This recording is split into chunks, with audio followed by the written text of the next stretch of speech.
ನಮಸ್ಕಾರ. ನಮ್ಮೆಲ್ಲ ವೀಕ್ಷಕರಿಗೆ ಆತ್ಮೀಯವಾದಂತಹ ಸ್ವಾಗತ ಮುಖಾಮುಖಿ ಕಾರ್ಯಕ್ರಮಕ್ಕೆ. ಪ್ರಸ್ತುತ ಚಾಲ್ತಿಯಲ್ಲಿರುವಂತಹ ಮತ್ತು ಪ್ರಸ್ತುತ ಭವಿಷ್ಯದ ಮುಖ್ಯ ಕೊಡುಗೆಯಾಗಿ ಸಮಾಜಕ್ಕೆ ಸಲ್ಲಿಕೆಯಾಗಲಿರುವಂತಹ ಕೃತಕ ಬುದ್ಧಿಮತ್ತೆ, ಆರ್ಟಿಫಿಷಿಯಲ್ ಇಂಟೆಲಿಜೆನ್ಸ್, ಈ ವಿಷಯದ ಬಗ್ಗೆ ಸಮಗ್ರವಾದಂತಹ ಮಾಹಿತಿಯನ್ನ ನೀಡುವ ಸಲುವಾಗಿ ಇಂದಿನ ಕಾರ್ಯಕ್ರಮ. ತಮಗೆ ತಿಳಿದಿರುವಂತೆ ಜಗತ್ತಿನ 5ನೇ ಕ್ರಾಂತಿಯಾಗಿ ಹೊರಹೊಮ್ಮತಾ ಇರುವಂತಹ AI ಟೆಕ್ನಾಲಜಿ, ಆರ್ಟಿಫಿಷಿಯಲ್ ಇಂಟೆಲಿಜೆನ್ಸ್ ನಮ್ಮ ದೇಶದ ಆರ್ಥಿಕ ಸಾಮಾಜಿಕ ಬೆಳವಣಿಗೆಯಲ್ಲಿ ಆ AI ಟೆಕ್ನಾಲಜಿಯ ಪಾತ್ರ ಏನು? ತಮಗೆ ತಿಳಿದಿರುವಂತೆ ಮೊನ್ನೆ ಒಂದು ಶೃಂಗಸಭೆ ಆಯಿತು ದಿಲ್ಲಿಯಲ್ಲಿ, ಒಂದು ದಿಲ್ಲಿ ಘೋಷಣೆಯಾಯಿತು. ಈ ಮುಖೇನವಾಗಿ AI ಮುಂದಿನ ದಿನಗಳಲ್ಲಿ ಭಾರತಕ್ಕೆ ಯಾವ ರೀತಿಯಲ್ಲಿ ಸಾಧಕ ಆಗ್ಬೋದು ಅಥವಾ ಏನಾದರೂ ಬಾಧಕವಾಗುವಂತಹ ಅಂಶಗಳು, ಅಡ್ವಾಂಟೇಜಸ್ ಮತ್ತು ಡಿಸ್ಅಡ್ವಾಂಟೇಜಸ್ ಇದೆಯಾ, ಮತ್ತು ಎಯನ್ನು ಬಳಸಿಕೊಳ್ಳುವುದು ಹೇಗೆ, AI ಬಳಕೆಯಿಂದ ನಮ್ಮ ಟೆಕ್ನಾಲಜಿಕಲ್ ಆಗಿರಬಹುದು ಅಥವಾ ಡೆವಲಪ್ಮೆಂಟಲ್ ಆಗಿರಬಹುದು ಅಥವಾ ನಮ್ಮ ಹ್ಯೂಮನ್ ರಿಸೋರ್ಸಸ್ ಆಗಿರಬಹುದು, ಹೀಗೆ ವಿವಿಧ ಸ್ತರದಲ್ಲಿ ಯಾವ ರೀತಿಯ ಬದಲಾವಣೆಯನ್ನು ನಾವು ತರಬಹುದು, ಮತ್ತು AI ಇಂದ ಸಾಂಪ್ರದಾಯಿಕವಾದಂತಹ ನಮ್ಮ ಬುದ್ಧಿಮತ್ತೆಗೆ ಏನಾದರೂ ಸಮಸ್ಯೆ ಉಂಟಾಗಬಹುದಾ, ಈ ಎಲ್ಲ ವಿಚಾರಗಳ ಬಗ್ಗೆ ಪ್ರಸ್ತುತವಾಗಿರುವಂತಹ ವಿಷಯವನ್ನು ಸಮೀಕರಿಸಿಕೊಂಡು ಕಂಪ್ಯಾರಿಟಿವ್ಲಿ ಅದನ್ನು ಅಪ್ಲೈ ಮಾಡಿಕೊಂಡು ಈ AI ಟೆಕ್ನಾಲಜಿ ಮುಂದಿನ ಪೀಳಿಗೆಗೆ ಉದ್ಯೋಗಾವಕಾಶ ಸೃಷ್ಟಿಯಾಗಿರಬಹುದು ಅಥವಾ ಟೆಕ್ನಾಲಜಿ ಡೆವಲಪ್ಮೆಂಟ್ಗಳಿಗೆ ಆಗಿರಬಹುದು, ಯಾವ ರೀತಿಯಲ್ಲಿ ಸಹಕಾರಿ ಆಗಬಹುದು ಎನ್ನುವಂತಹ ಎಲ್ಲ ವಿಚಾರಗಳ ಬಗ್ಗೆ ನಮ್ಮೊಂದಿಗೆ ಅಮೂಲ್ಯ ವಿಷಯಗಳನ್ನು ಹಂಚಿಕೊಳ್ಳಲಿದ್ದಾರೆ ಮತ್ತು ಆರ್ಟಿಫಿಷಿಯಲ್ ಇಂಟೆಲಿಜೆನ್ಸ್ನ ಭವಿಷ್ಯದ ಬಗ್ಗೆ ವಿಷಯಗಳನ್ನು ಪ್ರತಿಪಾದಿಸಲಿದ್ದಾರೆ ಮಾನ್ಯ ಡಾಕ್ಟರ್ ದಶರಥ್ ರಾಜ್ ಶೆಟ್ಟಿ ಇವರು. ಪ್ರಖ್ಯಾತ ಟೆಕ್ನೋ ಮ್ಯಾನೇಜ್ಮೆಂಟ್ ಪ್ರೊಫೆಷನಲ್ ಹಾಗೂ ಮಣಿಪಾಲದ ಪ್ರತಿಷ್ಠಿತ ಮಣಿಪಾಲ್ ಇನ್ಸ್ಟಿಟ್ಯೂಟ್ ಆಫ್ ಟೆಕ್ನಾಲಜಿ ಇದರ ಸ್ಕೂಲ್ ಆಫ್ ಕಂಪ್ಯೂಟರ್ ಇಂಜಿನಿಯರಿಂಗ್ ವಿಭಾಗದಲ್ಲಿ ಅಸೋಸಿಯೇಟ್ ಪ್ರೊಫೆಸರ್ ಆಗಿ ಕಾರ್ಯನಿರ್ವಹಿಸುತ್ತಿದ್ದಾರೆ. ಇವರು ಗ್ಯಾಂಗ್ಲಿಯಾ ಟೆಕ್ನಾಲಜಿ ಪ್ರೈವೇಟ್ ಲಿಮಿಟೆಡ್ ಸಂಸ್ಥೆಯ ಸಹ ಸ್ಥಾಪಕರು. ಎಜುಕೇಷನ್ ಅಂಡ್ ಎಂಟರ್ಪ್ರಿನರ್ಶಿಪ್ ಕ್ಷೇತ್ರದ ಆಚೆಯೂ ಕೂಡ ಸಕ್ರಿಯರಾಗಿದ್ದಾರೆ. ಮೈಕ್ರೋ ಸೌಹಾರ್ದ ಕೋಆಪರೇಟಿವ್ ಲಿಮಿಟೆಡ್ನ ಸಹ ಸ್ಥಾಪಕರು. Indian bureau of administrator and technocrats general ಸೆಕ್ರೆಟರಿಯೂ ಕೂಡ ಆಗಿದ್ದಾರೆ. ಉಡುಪಿಯ ಬೈಲೂರು ಕೃಷ್ಣರಾವ್ ಮೆಮೋರಿಯಲ್ ಜಿಮ್ಖಾನಾ ಸಂಸ್ಥೆಯ ಟ್ರಸ್ಟಿ ಡಾಕ್ಟರ್ ಶೆಟ್ಟಿ ಅವರು ಲರ್ನಿಂಗ್ ಲೈಕ್ ಎ ಲಯನ್ ಸೇರಿದಂತೆ ಹಲವಾರು ಪುಸ್ತಕಗಳ ಲೇಖಕರಾಗಿದ್ದಾರೆ. ಪ್ರಮುಖವಾಗಿ ಹೆಲ್ತ್ ಕೇರ್ ಮತ್ತು ಟೆಕ್ನಾಲಜಿ ನಡುವಿನ ಕೊಂಡಿಯಾಗಿ ಕೆಲಸ ಮಾಡುತ್ತಿದ್ದು ಆರೋಗ್ಯ ಕ್ಷೇತ್ರಗಳಲ್ಲಿ ರಿಯಾಕ್ಟಿವ್ ಟ್ರೀಟ್ಮೆಂಟ್ಗಿಂತ ಪ್ರೊಆಕ್ಟಿವ್ ವೆಲ್ ಬೀಯಿಂಗ್ ಕಡೆಗೆ ಒಂದು ಪ್ಯಾರಾಡೈಮ್ ಶಿಫ್ಟ್ ತರಲು ಶ್ರಮಿಸುತ್ತಿದ್ದಾರೆ. ಇವರ ಶೈಕ್ಷಣಿಕ ಅರ್ಹತೆ ಮತ್ತು ಸಾಧನೆಗಳು: PhD in computer vision, MBA finance, MPhil management, MTech and BE computer science engineering. ತಾಂತ್ರಿಕ ಸಂಶೋಧನೆಯಲ್ಲಿ ಅಪಾರ ಪರಿಣಿತಿ, 70ಕ್ಕೂ ಹೆಚ್ಚು ಇಂಡಸ್ಟ್ರಿಯಲ್ ಡಿಸೈನ್ ಮತ್ತು ಪೇಟೆಂಟ್ಸ್, 70ಕ್ಕೂ ಹೆಚ್ಚು ರಿಸರ್ಚ್ ಪಬ್ಲಿಕೇಶನ್ಸ್ ಮತ್ತು 2 ಕಾಪಿ ರೈಟ್ಸ್. ಇದು ಇವರ ಸಾಧನೆಗಳ ಮೈಲಿಗಲ್ಲಾಗಿದೆ. ಬನ್ನಿ AI ಟೆಕ್ನಾಲಜಿಯ ಬಗ್ಗೆ ಒಂದಷ್ಟು ಮಾಹಿತಿಗಳನ್ನು ಹಂಚಿಕೊಳ್ಳೋಣ ಅವರೊಂದಿಗೆ. ಮೊದಲಾಗಿ ನಮ್ಮ ಕಾರ್ಯಕ್ರಮದಲ್ಲಿ ಭಾಗವಹಿಸುತ್ತಿರುವಂತಹ ಡಾಕ್ಟರ್ ದಶರಥ್ ರಾಜ್ ಶೆಟ್ಟಿ ಅವರಿಗೆ ನಮ್ಮ ವಾಹಿನಿಯ ಪರವಾಗಿ ಹಾಗೂ ವೀಕ್ಷಕ ಬಾಂಧವರೆಲ್ಲರ ಪರವಾಗಿ ಹೃತ್ಪೂರ್ವಕವಾದಂತಹ ಸ್ವಾಗತ, ಗೌರವಪೂರ್ವಕ ಸ್ವಾಗತ. ಮಾನ್ಯ ದಶರಥ್ ರಾಜ್ ಶೆಟ್ಟಿ ಅವರೇ, ಹಳೆಯ ಕಂಪ್ಯೂಟರ್ ತಂತ್ರಜ್ಞಾನಕ್ಕೂ ಈಗಿನ ಕೃತಕ ಬುದ್ಧಿಮತ್ತೆಗೂ ಇರುವಂತಹ ವ್ಯತ್ಯಾಸ ಏನು? ನಾವೀಗ ಹಳೆಯ ತಂತ್ರಜ್ಞಾನ ಹೇಳ್ತೀರಿ ನೀವು, ಬಟ್ ಈ AI ಒಂದು ಟರ್ಮ್ ಉಂಟಲ್ಲ, that was coined way back in 1955. John McCarthy ಅಂತ ಹೇಳೋರು 1955 ಈ ಟರ್ಮನ್ನು ಕಾಯಿನ್ ಮಾಡಿದ್ದಾರೆ. ಬಟ್ ಈಗ ಅದು ತುಂಬ ಪಾಪ್ಯುಲರ್ ಆಗಿ ಕಾಣ್ತಾ ಉಂಟು. ಸೊ ನಾವೀಗ ಜನರಲ್ ಪ್ರೋಗ್ರಾಮ್ ನೋಡುವಾಗ ಸಿನಾರಿಯೋ A ಬಂದರೆ this is the decision, scenario B ಬಂದರೆ ದಿಸ್ ಈಸ್ ದ ಡಿಸಿಷನ್ ಅಂತ ಹೇಳಿ 1-to-1 ಡಿಸಿಷನ್ ಉಂಟು. ಅದರಲ್ಲಿ ಹೊಸತನ ಏನೂ ಇಲ್ಲ. Suppose computer tries to act on is own, feedback ತಗೊಂಡು ರಿಫೈನ್ ಆದರೆ ಅಥವಾ ಡಿಸಿಷನ್ ತಗೊಂಡ್ರೆ, ನೀವು ಕೊಟ್ಟ ಡೇಟಾವನ್ನು ಕ್ಲಾಸಿಫೈ ಮಾಡಿ ಕೊಟ್ಟರೆ, ಸೊ ಆಗ we call it as AI. In the sense it evolves, it takes decisions or helps you to take decision, but not on a fixed rule base. ಆ ಫಿಕ್ಸ್ಡ್ ರೂಲ್ ಬೇಸ್ ಇಲ್ಲದೆ ನಮಗೆ decision ತಗೊಳ್ಳಿಕ್ಕೆ ಅಥವಾ ಡೇಟಾವನ್ನು classify ಮಾಡಲಿಕ್ಕೆ ಅಥವಾ pattern identify ಮಾಡಲಿಕ್ಕೆ help ಮಾಡಿದರೆ ಅದಕ್ಕೆ ನಾವು AI ಅಂತ ಹೇಳ್ತೇವೆ. ಇಟ್ಸ್ ಎ ಫೈನಲ್ ಡಿಸಿಷನ್ ಅಲ್ಲ, as of now we take the help to take decisions, okay, but it is evolving. We don't know where it will stop. ಈಗ ನಾನು ಒಂದು ಕಪಲ್ ಆಫ್ ಇಯರ್ಸ್ ಹಿಂದೆ ಒಂದು ಟೆಕ್ನೋ ಫೋರ್ಕಾಸ್ಟಿಂಗ್ ಅಂತ ಒಂದು ಸಂಸ್ಥೆ ಅಲ್ಲ, ಒಂದು ಬ್ರಾಂಚ್ ಉಂಟು ಸ್ಟಡಿ, ಅಂದ್ರೆ they will forecast how technology will evolve over the years. ಅಲ್ಲಿ ನೋಡುವಾಗ they never spoke about AI ಈ ಸ್ಥಿತಿಗೆ ಬರ್ತದೆ ಅಂತ ಅವ್ರು ಯಾವತ್ತೂ ಹೇಳಲೇ ಇಲ್ಲ. ನಾನು ಒಂದು ಗಂಟೆಯ ಸೆಮಿನಾರಲ್ಲಿ ಇದ್ರ ಬಗ್ಗೆ AI ಬರ್ತದೆ ಬಟ್ ಇಟ್ ಇವಾಲ್ವ್ ಅಂತ ಹೇಳಿದ್ದು. ಈ ಪರಿಸ್ಥಿತಿಯಲ್ಲಿ AI ಎಲ್ಲ ಮಾಡ್ತದೆ, ಆರ್ಟ್ ವರ್ಕ್ ಮಾಡ್ತದೆ, ನಿಮ್ಮ ಪರವಾಗಿ ಕೋಡ್ ಬರೀತದೆ ಅಂತ ಅವ್ರು ಸಹ ಪ್ರೆಡಿಕ್ಟ್ ಮಾಡಿರಲಿಲ್ಲ. ಸೊ ಲಾಸ್ಟ್ 2-3 years ಅಲ್ಲಿ ಜನರೇಟಿವ್ AI ಅನ್ನೋ ಕಾನ್ಸೆಪ್ಟ್, ಹೊಸ ಟೆಕ್ಸ್ಟ್ ಅನ್ನೋದು ಯಾವಾಗಲೂ ಅದೇ ಜನರೇಟ್ ಮಾಡಲಿಕ್ಕೆ ಶುರು ಮಾಡಿತ್ತು. ಅದು ನಿಮ್ಮ ಟೆಕ್ಸ್ಟ್ ಅನ್ನು ಇಂಟರ್ಪ್ರೇಟ್ ಮಾಡ್ಲಿಕ್ಕೆ ಸ್ಟಾರ್ಟ್ ಆಯಿತು. ಆಗದಿಂದ people started talking about AI. So 55 ಅಲ್ಲಿ ಕಾಯಿನ್ ಆದ ವರ್ಡ್, 54-55 ಕಾಯಿನ್ ಆದ ವರ್ಡ್ ಈಗ ಎಲ್ಲರೂ ಸಹ ಮಾತಾಡಲಿಕ್ಕೆ ಸ್ಟಾರ್ಟ್ ಮಾಡಿದ್ರು. But it was that. But ಈ ಲೆವೆಲ್ಗೆ ತಲುಪಿದ್ದು ಜನರೇಟಿವ್ AI ಫೇಮಸ್ ಆದ ಮೇಲೆ. ಅಂದ್ರೆ ಈ ಡಿಕೇಡ್ ಅಲ್ಲಿ ಇದು ಬಹಳಷ್ಟು ಅಡ್ವಾನ್ಸ್ ಆಗಿದೆ. ಲಾಸ್ಟ್ 3-4 years ಅಲ್ಲಿ when computer started generating its own content, ಆಗ ಅದು ಪಾಪ್ಯುಲರೈಸ್ ಆಗಲಿಕ್ಕೆ ಸ್ಟಾರ್ಟ್ ಆಯಿತು. People started talking to the computer, chat ಮಾಡಲಿಕ್ಕೆ ಸ್ಟಾರ್ಟ್ ಮಾಡಿತ್ತು. ಆಗ ನೀವು ಚಾಟ್ ಮಾಡಲಿಕ್ಕೆ ಸ್ಟಾರ್ಟ್ ಮಾಡಿದಾಗ ಓಕೆ ಈಗ ನಮ್ಮ ಹಾಗೆ ಅದು ಮಾತಾಡ್ತಾ ಉಂಟು ಅಂತ ಹೇಳಲಿಕ್ಕೆ ಒಂದು ಸ್ಟಾರ್ಟ್ ಮಾಡಿದಾಗ people started understanding the power of AI. But we have been using AI. So what is AI? What all involve? See, ನಾನು actually technology wise, technology aware people also ನೋಡ್ತಾ ಇರ್ಬೋದು. People may also be watching this, but will talk it in a general terms. Right sir. ಈಗ first ನಾನು ಒಂದು part ಅದರ code ಬರೀತೇನೆ. Let us take that code as one black box. ಆ black box ಅಲ್ಲಿ ನಾನು ಡೇಟಾವನ್ನು ಕೊಡ್ತೇನೆ. ಡೇಟಾ ಅಂದ್ರೆ ಎಂತ ಇನ್ಫಾರ್ಮೇಶನ್ ಕೊಡ್ತೇನೆ. ಆ ಕೊಟ್ಟ ಇನ್ಫಾರ್ಮೇಶನ್ ಅನ್ನು ಐದರ್ ನಾನು ಈಗ ಒಂದು 10 ಚಿತ್ರ ಕೊಡ್ತೇನೆ. 10 ಚಿತ್ರದಲ್ಲಿ ಕೆಲವು ಮನುಷ್ಯರ ಚಿತ್ರ ಇರ್ಬೋದು, ಕೆಲವು ನಾಯಿಗಳ ಚಿತ್ರ ಇರ್ಬೋದು, ಕೆಲವು ಎಂತ ಹಾರ್ಸಸ್ ಚಿತ್ರ ಇರ್ಬೋದು. ಅದು ಹೊರಗೆ ಬರುವಾಗ ಮನುಷ್ಯರ ಚಿತ್ರಗಳನ್ನೆಲ್ಲ ಒಟ್ಟು ಮಾಡಿ ನಾಯಿಯ ಚಿತ್ರ, ಕುದುರೆ ಚಿತ್ರ ಎಲ್ಲ ಬೇರೆ ಬೇರೆ ಮಾಡಿ ಕೊಟ್ಟಾಗ ನಾನು ಅದನ್ನು ಕ್ಲಾಸಿಫೈ ಮಾಡಿ ಕೊಟ್ಟೆ. ಸೊ ಅದು ಒಳಗೆ ಬರ್ದ ಕೋಡ್ ನಂಗೆ ಗೊತ್ತುಂಟು, ಬಟ್ ಆ ಒಳಗೆ ಎಂತ ಉಂಟಲ್ಲ ಇಟ್ಸ್ ಅ ಬ್ಲ್ಯಾಕ್ ಬಾಕ್ಸ್. ಯಾಕಂದ್ರೆ ಅದು ಒಳಗೆ ಅಡ್ಜಸ್ಟ್ಮೆಂಟ್ಸ್ ಮಾಡಿಕೊಂಡು ನಿಮಗೆ ಈ ಡೇಟಾವನ್ನು ಕ್ಲಾಸಿಫೈ ಮಾಡಿ ಈಗ ಕೊಟ್ಟಿತ್ತು. ಸೊ AI ಆ ಕೋಡನ್ನು ನಾನು ಡೇಟಾ ಮಾಡಿ ಫಸ್ಟಿಗೆ ಟ್ರೈನ್ ಮಾಡ್ತೇನೆ. ಟ್ರೈನ್ ಮಾಡಿದ್ಮೇಲೆ ಈಗ ಮನುಷ್ಯನ ಚಿತ್ರ ಕೊಟ್ಟು ಅದು ಮನುಷ್ಯ ಅಂತೇಳಿ ಕ್ಲಾಸಿಫೈ ಮಾಡಿ ಕೊಡ್ತದೆ ಅಥವಾ ಐಡೆಂಟಿಫೈ ಮಾಡಿ ಕೊಡ್ತದೆ. ಸೊ ನಿಮ್ಗೆ AI ಹೇಳಿದ್ರೆ code in action Fed and train by data. ಸರಿ, ಇಂದಿನ ವಿದ್ಯಾರ್ಥಿಗಳು ತಮ್ಮ AI ಇಂದ ಕೋಟ್ಯಾಂತರ ಉದ್ಯೋಗಗಳು ಹೋಗ್ತವೆ ಅಂತಾರೆ. ಇದು ಬದಲಾವಣೆಯ ಅಥವಾ ಭ್ರಮೆಯ ಅಥವಾ ಟೆಕ್ನೋ ಕಂಪನಿಗಳು AI ಬಗ್ಗೆ ಇಷ್ಟೊಂದು ಹೈಪ್ ಸೃಷ್ಟಿಸಲಿಕ್ಕೆ ಕಾರಣ ಏನು? ಓಕೆ, ಈಗ ನಾನು ನಿಮ್ಮ ಹೆಚ್ಚಾಗಿ ಹೇಳ್ತಾ ಇರುವಂತ ಮಾತಾಡಿ ಉದ್ಯೋಗ ನಷ್ಟ ಆಗ್ತದೆ ಅನ್ನೋದು ಜನರಲ್ ಪಬ್ಲಿಕ್ ಒಪಿನಿಯನ್ ಸರ್. ಇದು ನಿಜವಾದಂತಹ ಮಿಸ್ ಕಾನ್ಸೆಪ್ಷನ್, ಮಿಸ್ ಪ್ರೆಡಿಕ್ಷನ್ಸ್ ಏನು? ಓಕೆ, ನಾನು ನಿಮಗೆ ಒಂದು ನಿಮ್ಮ ಕ್ಷೇತ್ರದ ಎಕ್ಸಾಂಪಲೇ ಕೊಡ್ತೇನೆ. ಈಗ ನನ್ನ ಒಬ್ಬ cousin, he is working for one of the media houses. Outsource ಮಾಡ್ತಾರೆ. ಈಗ ಮೂವೀಸ್ ಅಲ್ಲಿ ನೀವೀಗ ಒಂದು ಮೂವಿ 5 ಭಾಷೆಯಲ್ಲಿ ಒಮ್ಮೆಲೆ ರಿಲೀಸ್ ಆಗ್ತದೆ. ಹೌದು. ಓಕೆ, ಸಬ್ ಟೈಟಲ್ಸ್ ಪ್ಯಾನ್ ಇಂಡಿಯಾ ಮೂವೀಸ್ ಅಂತ ಹೇಳ್ತಾರೆ. ಈಗ ಸೌತ್ ಇಂಡಿಯಾ, ನಾರ್ತ್ ಇಂಡಿಯಾ ಎಲ್ಲ ಹೋಯ್ತಿದ್ರೆ. ಓಕೆ, ಈಗ ಮೂವಿ ಮಾತಾಡುವಾಗ ಫಸ್ಟ್ ನೀವು ಒಂದು ಕನ್ನಡದಲ್ಲಿ ಸ್ಟಾರ್ಟ್ ಮಾಡಿದ್ರಿ, ಮತ್ತೆ ಈಗ ಬೇರೆ ಬೇರೆ ಭಾಷೆಯಲ್ಲಿ ಅದೇ ಆಟೋಮ್ಯಾಟಿಕ್ ಆಗಿ ಮಾಡ್ತಾರೆ. ಮುಂಚೆ ಎಂತ ಪ್ರಾಸೆಸ್ ಇತ್ತು? ಫಸ್ಟ್ ನಿಮ್ಮ ಕನ್ನಡದಲ್ಲಿ ಮಾತಾಡಿದಾಗ ಒಬ್ಬ ಕೂತು ಅದ್ರದ್ದು ಕನ್ನಡದ್ದು ಸ್ಕ್ರಿಪ್ಟ್ ಡಬ್ಬಿಂಗ್, ಕನ್ನಡ ಸ್ಕ್ರಿಪ್ಟ್ ಬರೀತಾರೆ, ಯಾಕೆ ಸಬ್ ಟೈಟಲ್ಸ್ ಬೇಕು. ಅದಾದ ಮೇಲೆ ಆ ಸಬ್ ಟೈಟಲ್ಸ್ ಅನ್ನು ಬೇರೆ ಬೇರೆ ಲ್ಯಾಂಗ್ವೇಜ್ ಟ್ರಾನ್ಸ್ಲೇಟರ್ಸ್ ಅದನ್ನು ಟ್ರಾನ್ಸ್ಲೇಟ್ ಮಾಡ್ತಾ ಇದ್ರು. ಮತ್ತೆ ವಾಯ್ಸ್ ಓವರ್ ಆರ್ಟಿಸ್ಟ್, ಬೇರೆ ಬೇರೆ ಡಬ್ಬಿಂಗ್ ಆರ್ಟಿಸ್ಟ್ ಅದನ್ನು ಡಬ್ ಮಾಡ್ತಾ ಇದ್ರು. ಈಗ ನನ್ನ ಸ್ಕ್ರಿಪ್ಟ್ ನೀವು ಒಂದು ಕನ್ನಡ ಭಾಷೆಯಲ್ಲಿ ಕೊಟ್ಟರೆ ಆ ಸ್ಕ್ರಿಪ್ಟ್ ಅನ್ನು ನಾನು 5-6 ಭಾಷೆಗೆ ಒಮ್ಮೆಲೆ ವಿದಿನ್ 10 minutes, 10 ಬೇಡ, ಆಕ್ಚುಲಿ ವೆರಿ ಶಾರ್ಟ್ ಪೀರಿಯಡ್ ಅಲ್ಲಿ ನಾನು ಅದನ್ನು ಕನ್ವರ್ಟ್ ಮಾಡಿ ಕೊಡ್ಬೋದು. ಮತ್ತೆ ನಮ್ಗೆ ಈಗ ಹ್ಯೂಮನ್ ಇಂಟರ್ವೆನ್ಷನ್ ಎಲ್ಲಿ ಬೇಕು, ಆ ಕನ್ವರ್ಷನ್ ಸರಿಯಾಗಿದಾ ಇಲ್ವಾ, ಆ ಸಿಚುವೇಶನ್ಗೆ ಅದು ಮೀನಿಂಗ್ ಕರೆಕ್ಟ್ ಕೊಡ್ತಾ ಉಂಟಾ ಇಲ್ವಾ ಅಂತೇಳಿ ಅವು ಚೆಕ್ ಮಾಡಬೇಕು. ಕೆಲವೊಮ್ಮೆ ಕನ್ವರ್ಷನ್ ಆಗುವಾಗ ಪ್ರಾಬ್ಲಮ್ ಆಗ್ತದೆ. So it gives you the conversion within no time. ಮತ್ತು ನಿಮ್ಮ ವಾಯ್ಸನ್ನು ಕ್ಲೋನ್ ಮಾಡ್ತದೆ. Suppose there are some tools like 11 labs, ಹಾಗೆ ನಿಮ್ಮ ವಾಯ್ಸನ್ನು ಕ್ಲೋನ್ ಮಾಡ್ತದೆ. ಈ ಸ್ಕ್ರಿಪ್ಟ್ ಪ್ರಕಾರ ನಿಮ್ಮ ವಾಯ್ಸ್ ಆಟೋಮ್ಯಾಟಿಕ್ ಆಗಿ ವಾಯ್ಸ್ ಓವರ್ ಆಗ್ತದೆ. ನಿಮಗೆ ಕ್ಯಾಮರಾ ಸ್ಟುಡಿಯೋಗೆ ಹೋಗಬೇಕಂತ ಇಲ್ಲ, ಒಬ್ಬರು ಟ್ರಾನ್ಸ್ಲೇಟರ್ ಬೇಡ. ಸೊ ಒಂದು ಸ್ಕ್ರಿಪ್ಟ್, ಅದು ಸಹ ನೀವು ಇನಿಷಿಯಲ್ ಸ್ಕ್ರಿಪ್ಟ್ ಸಹ ನೀವು ಮಾತಾಡುವಾಗಲೇ ನಾನು ಒಂದು AI ಟೂಲ್ ಯೂಸ್ ಮಾಡಿ ಅದನ್ನು ರೆಕಾರ್ಡ್ ಮಾಡಿ ಟೆಕ್ಸ್ಟ್ಗೆ ಕನ್ವರ್ಟ್ ಮಾಡ್ಬೋದು ಬೇಕಾದರೆ. ಸೊ ನೋಡಿ, ಒಬ್ಬ ಟೆಕ್ಸ್ಟನ್ನು ತುಂಬಾ ಅಡ್ವಾಂಟೇಜಸ್ ಇದೆ. ಈಗ ಎಷ್ಟು ಜನರದ್ದು ಜಾಬ್ ಇಲ್ಲಿ ಎಫೆಕ್ಟ್ ಆಯಿತು ನನಗೆ ನೀವು ಹೇಳಬೇಕು. ಒಂದು ಫಸ್ಟ್ ಟ್ರಾನ್ಸ್ಲೇಟ್ ಮಾಡುವವರು, ಒಂದು 5 ಭಾಷೆಗೆ ಟ್ರಾನ್ಸ್ಲೇಟ್ ಮಾಡುವ 5 ಜನ, ಮತ್ತು ಫಸ್ಟಿಗೆ ಸ್ಟೆನೋ ಅವತ್ತನ್ನು ಬರೆದು ಮಾಡುವ ಸ್ಟೆನೋ ಹೋಯಿತು.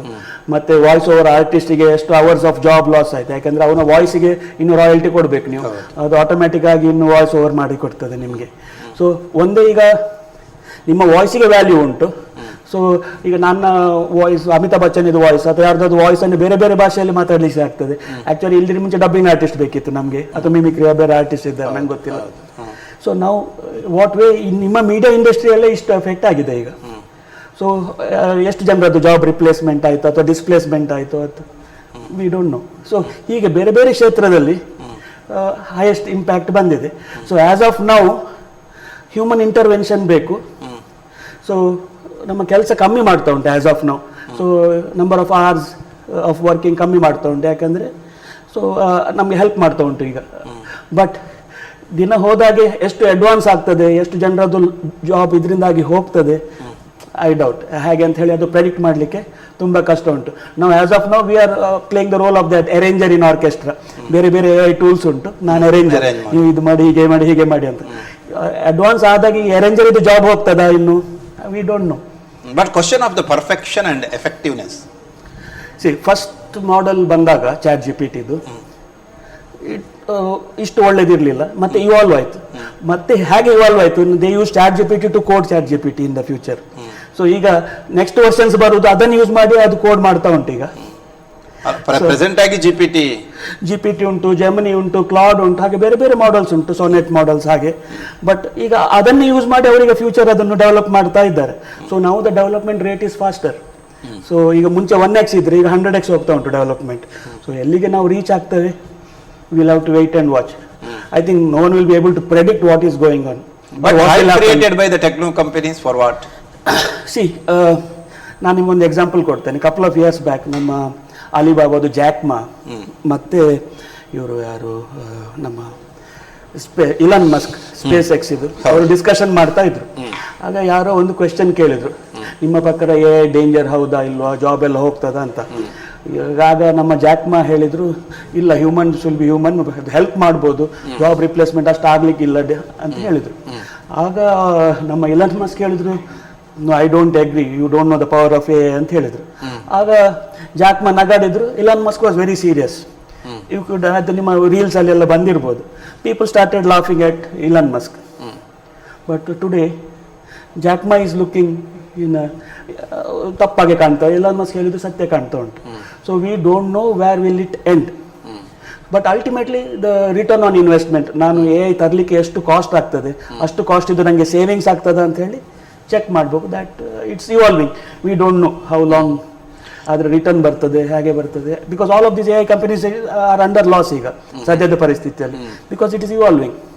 ಬಟ್ ನಾನು ಇಂಪ್ಲಿಮೆಂಟ್ ಮಾಡಿದ ಮೇಲೆ ನನಗೆ ಎಷ್ಟು ಹಣ ಉಳಿತದೆ, it is for wait and watch. But ಇಲ್ಲಿ ಗೊಂದಲದಲ್ಲಿ ಸಿಲುಕಿರೋದು ಇಂದಿನ ವಿದ್ಯಾರ್ಥಿಗಳು. ಅವರು ತಮ್ಮ ಭವಿಷ್ಯಕ್ಕಾಗಿ ಏನನ್ನ ಕಲಿಬೇಕು? ಯಾಕಂದ್ರೆ ಹೆಚ್ಚಿನ ವಿದ್ಯಾರ್ಥಿಗಳು ಇನ್ಫಾರ್ಮೇಷನ್ ಸೈನ್ಸ್ನ ಬೆನ್ನು ಹತ್ತಿದ್ದಾರೆ. ಈ ಸಂದರ್ಭದಲ್ಲಿ ಇನ್ಫಾರ್ಮೇಷನ್ ಸೈನ್ಸ್ ಜೊತೆಗೆ AI ಅನ್ನ ಕಲಿಯೋದು ಮತ್ತು AI ಅನ್ನ ನಂಬಿದ್ರೆ, ಈ ಸಣ್ಣ ಪುಟ್ಟ ಕೆಲಸಕ್ಕೂ ಕೂಡ AI ಅನ್ನು ನಂಬಿದ್ರೆ ಅವರ ಒಂದು ಆಲೋಚನಾ ಶಕ್ತಿ ಏನಿದೆ ಅದಕ್ಕೆ ಏನಾದರೂ ಪ್ರಾಬ್ಲಮ್ ಆಗೋದಿಲ್ವೇ? ಈಗ ನಾನು ಕೋಡರ್ಸ್ ಇದೊಂದು ಎಕ್ಸಾಂಪಲ್ ತಗೊಳ್ಳು. ಅವ ಕೋಡ್ ಬರಿಬೇಕಾದ್ರೆ ಅವನಿಗೆ ಆ ಬೇಸಿಕ್ ಫಂಡಮೆಂಟಲ್ ನಾಲೆಜ್ ಇರಲೇಬೇಕು. ಈಗ AI ಕೋಡ್ ಜನರೇಟ್ ಮಾಡಿ ಕೊಟ್ಟಿತ್ತು ನಿಮಗೆ, ಬಟ್ ಅಲ್ಲಿ ಸಣ್ಣ ಸಣ್ಣ ಕರೆಕ್ಷನ್ಸ್ ಬೇಕು ಅಥವಾ ಎರರ್ ಬಂತು. Unless I have that fundamental knowledge, ನಾನು ಅದನ್ನು ಕರೆಕ್ಟ್ ಮಾಡಲಿಕ್ಕೆ ನನಗೆ ಆಗಲಿಕ್ಕಿಲ್ಲ, ಅಥವಾ ನಾಳೆ ಚೇಂಜಸ್ ಆಗಬೇಕು. ಜನರೇಟ್ ಮಾಡಿ ಕೊಟ್ಟಿತ್ತು machine, but I will have to sit and debug it. So the fundamental knowledge ಇನ್ನೂ ಸಹ ಬೇಕೇ ಆಗ್ತದೆ. ಬಟ್ ಈಗ self correcting, self healing IDEs ಬಂದಿದೆ.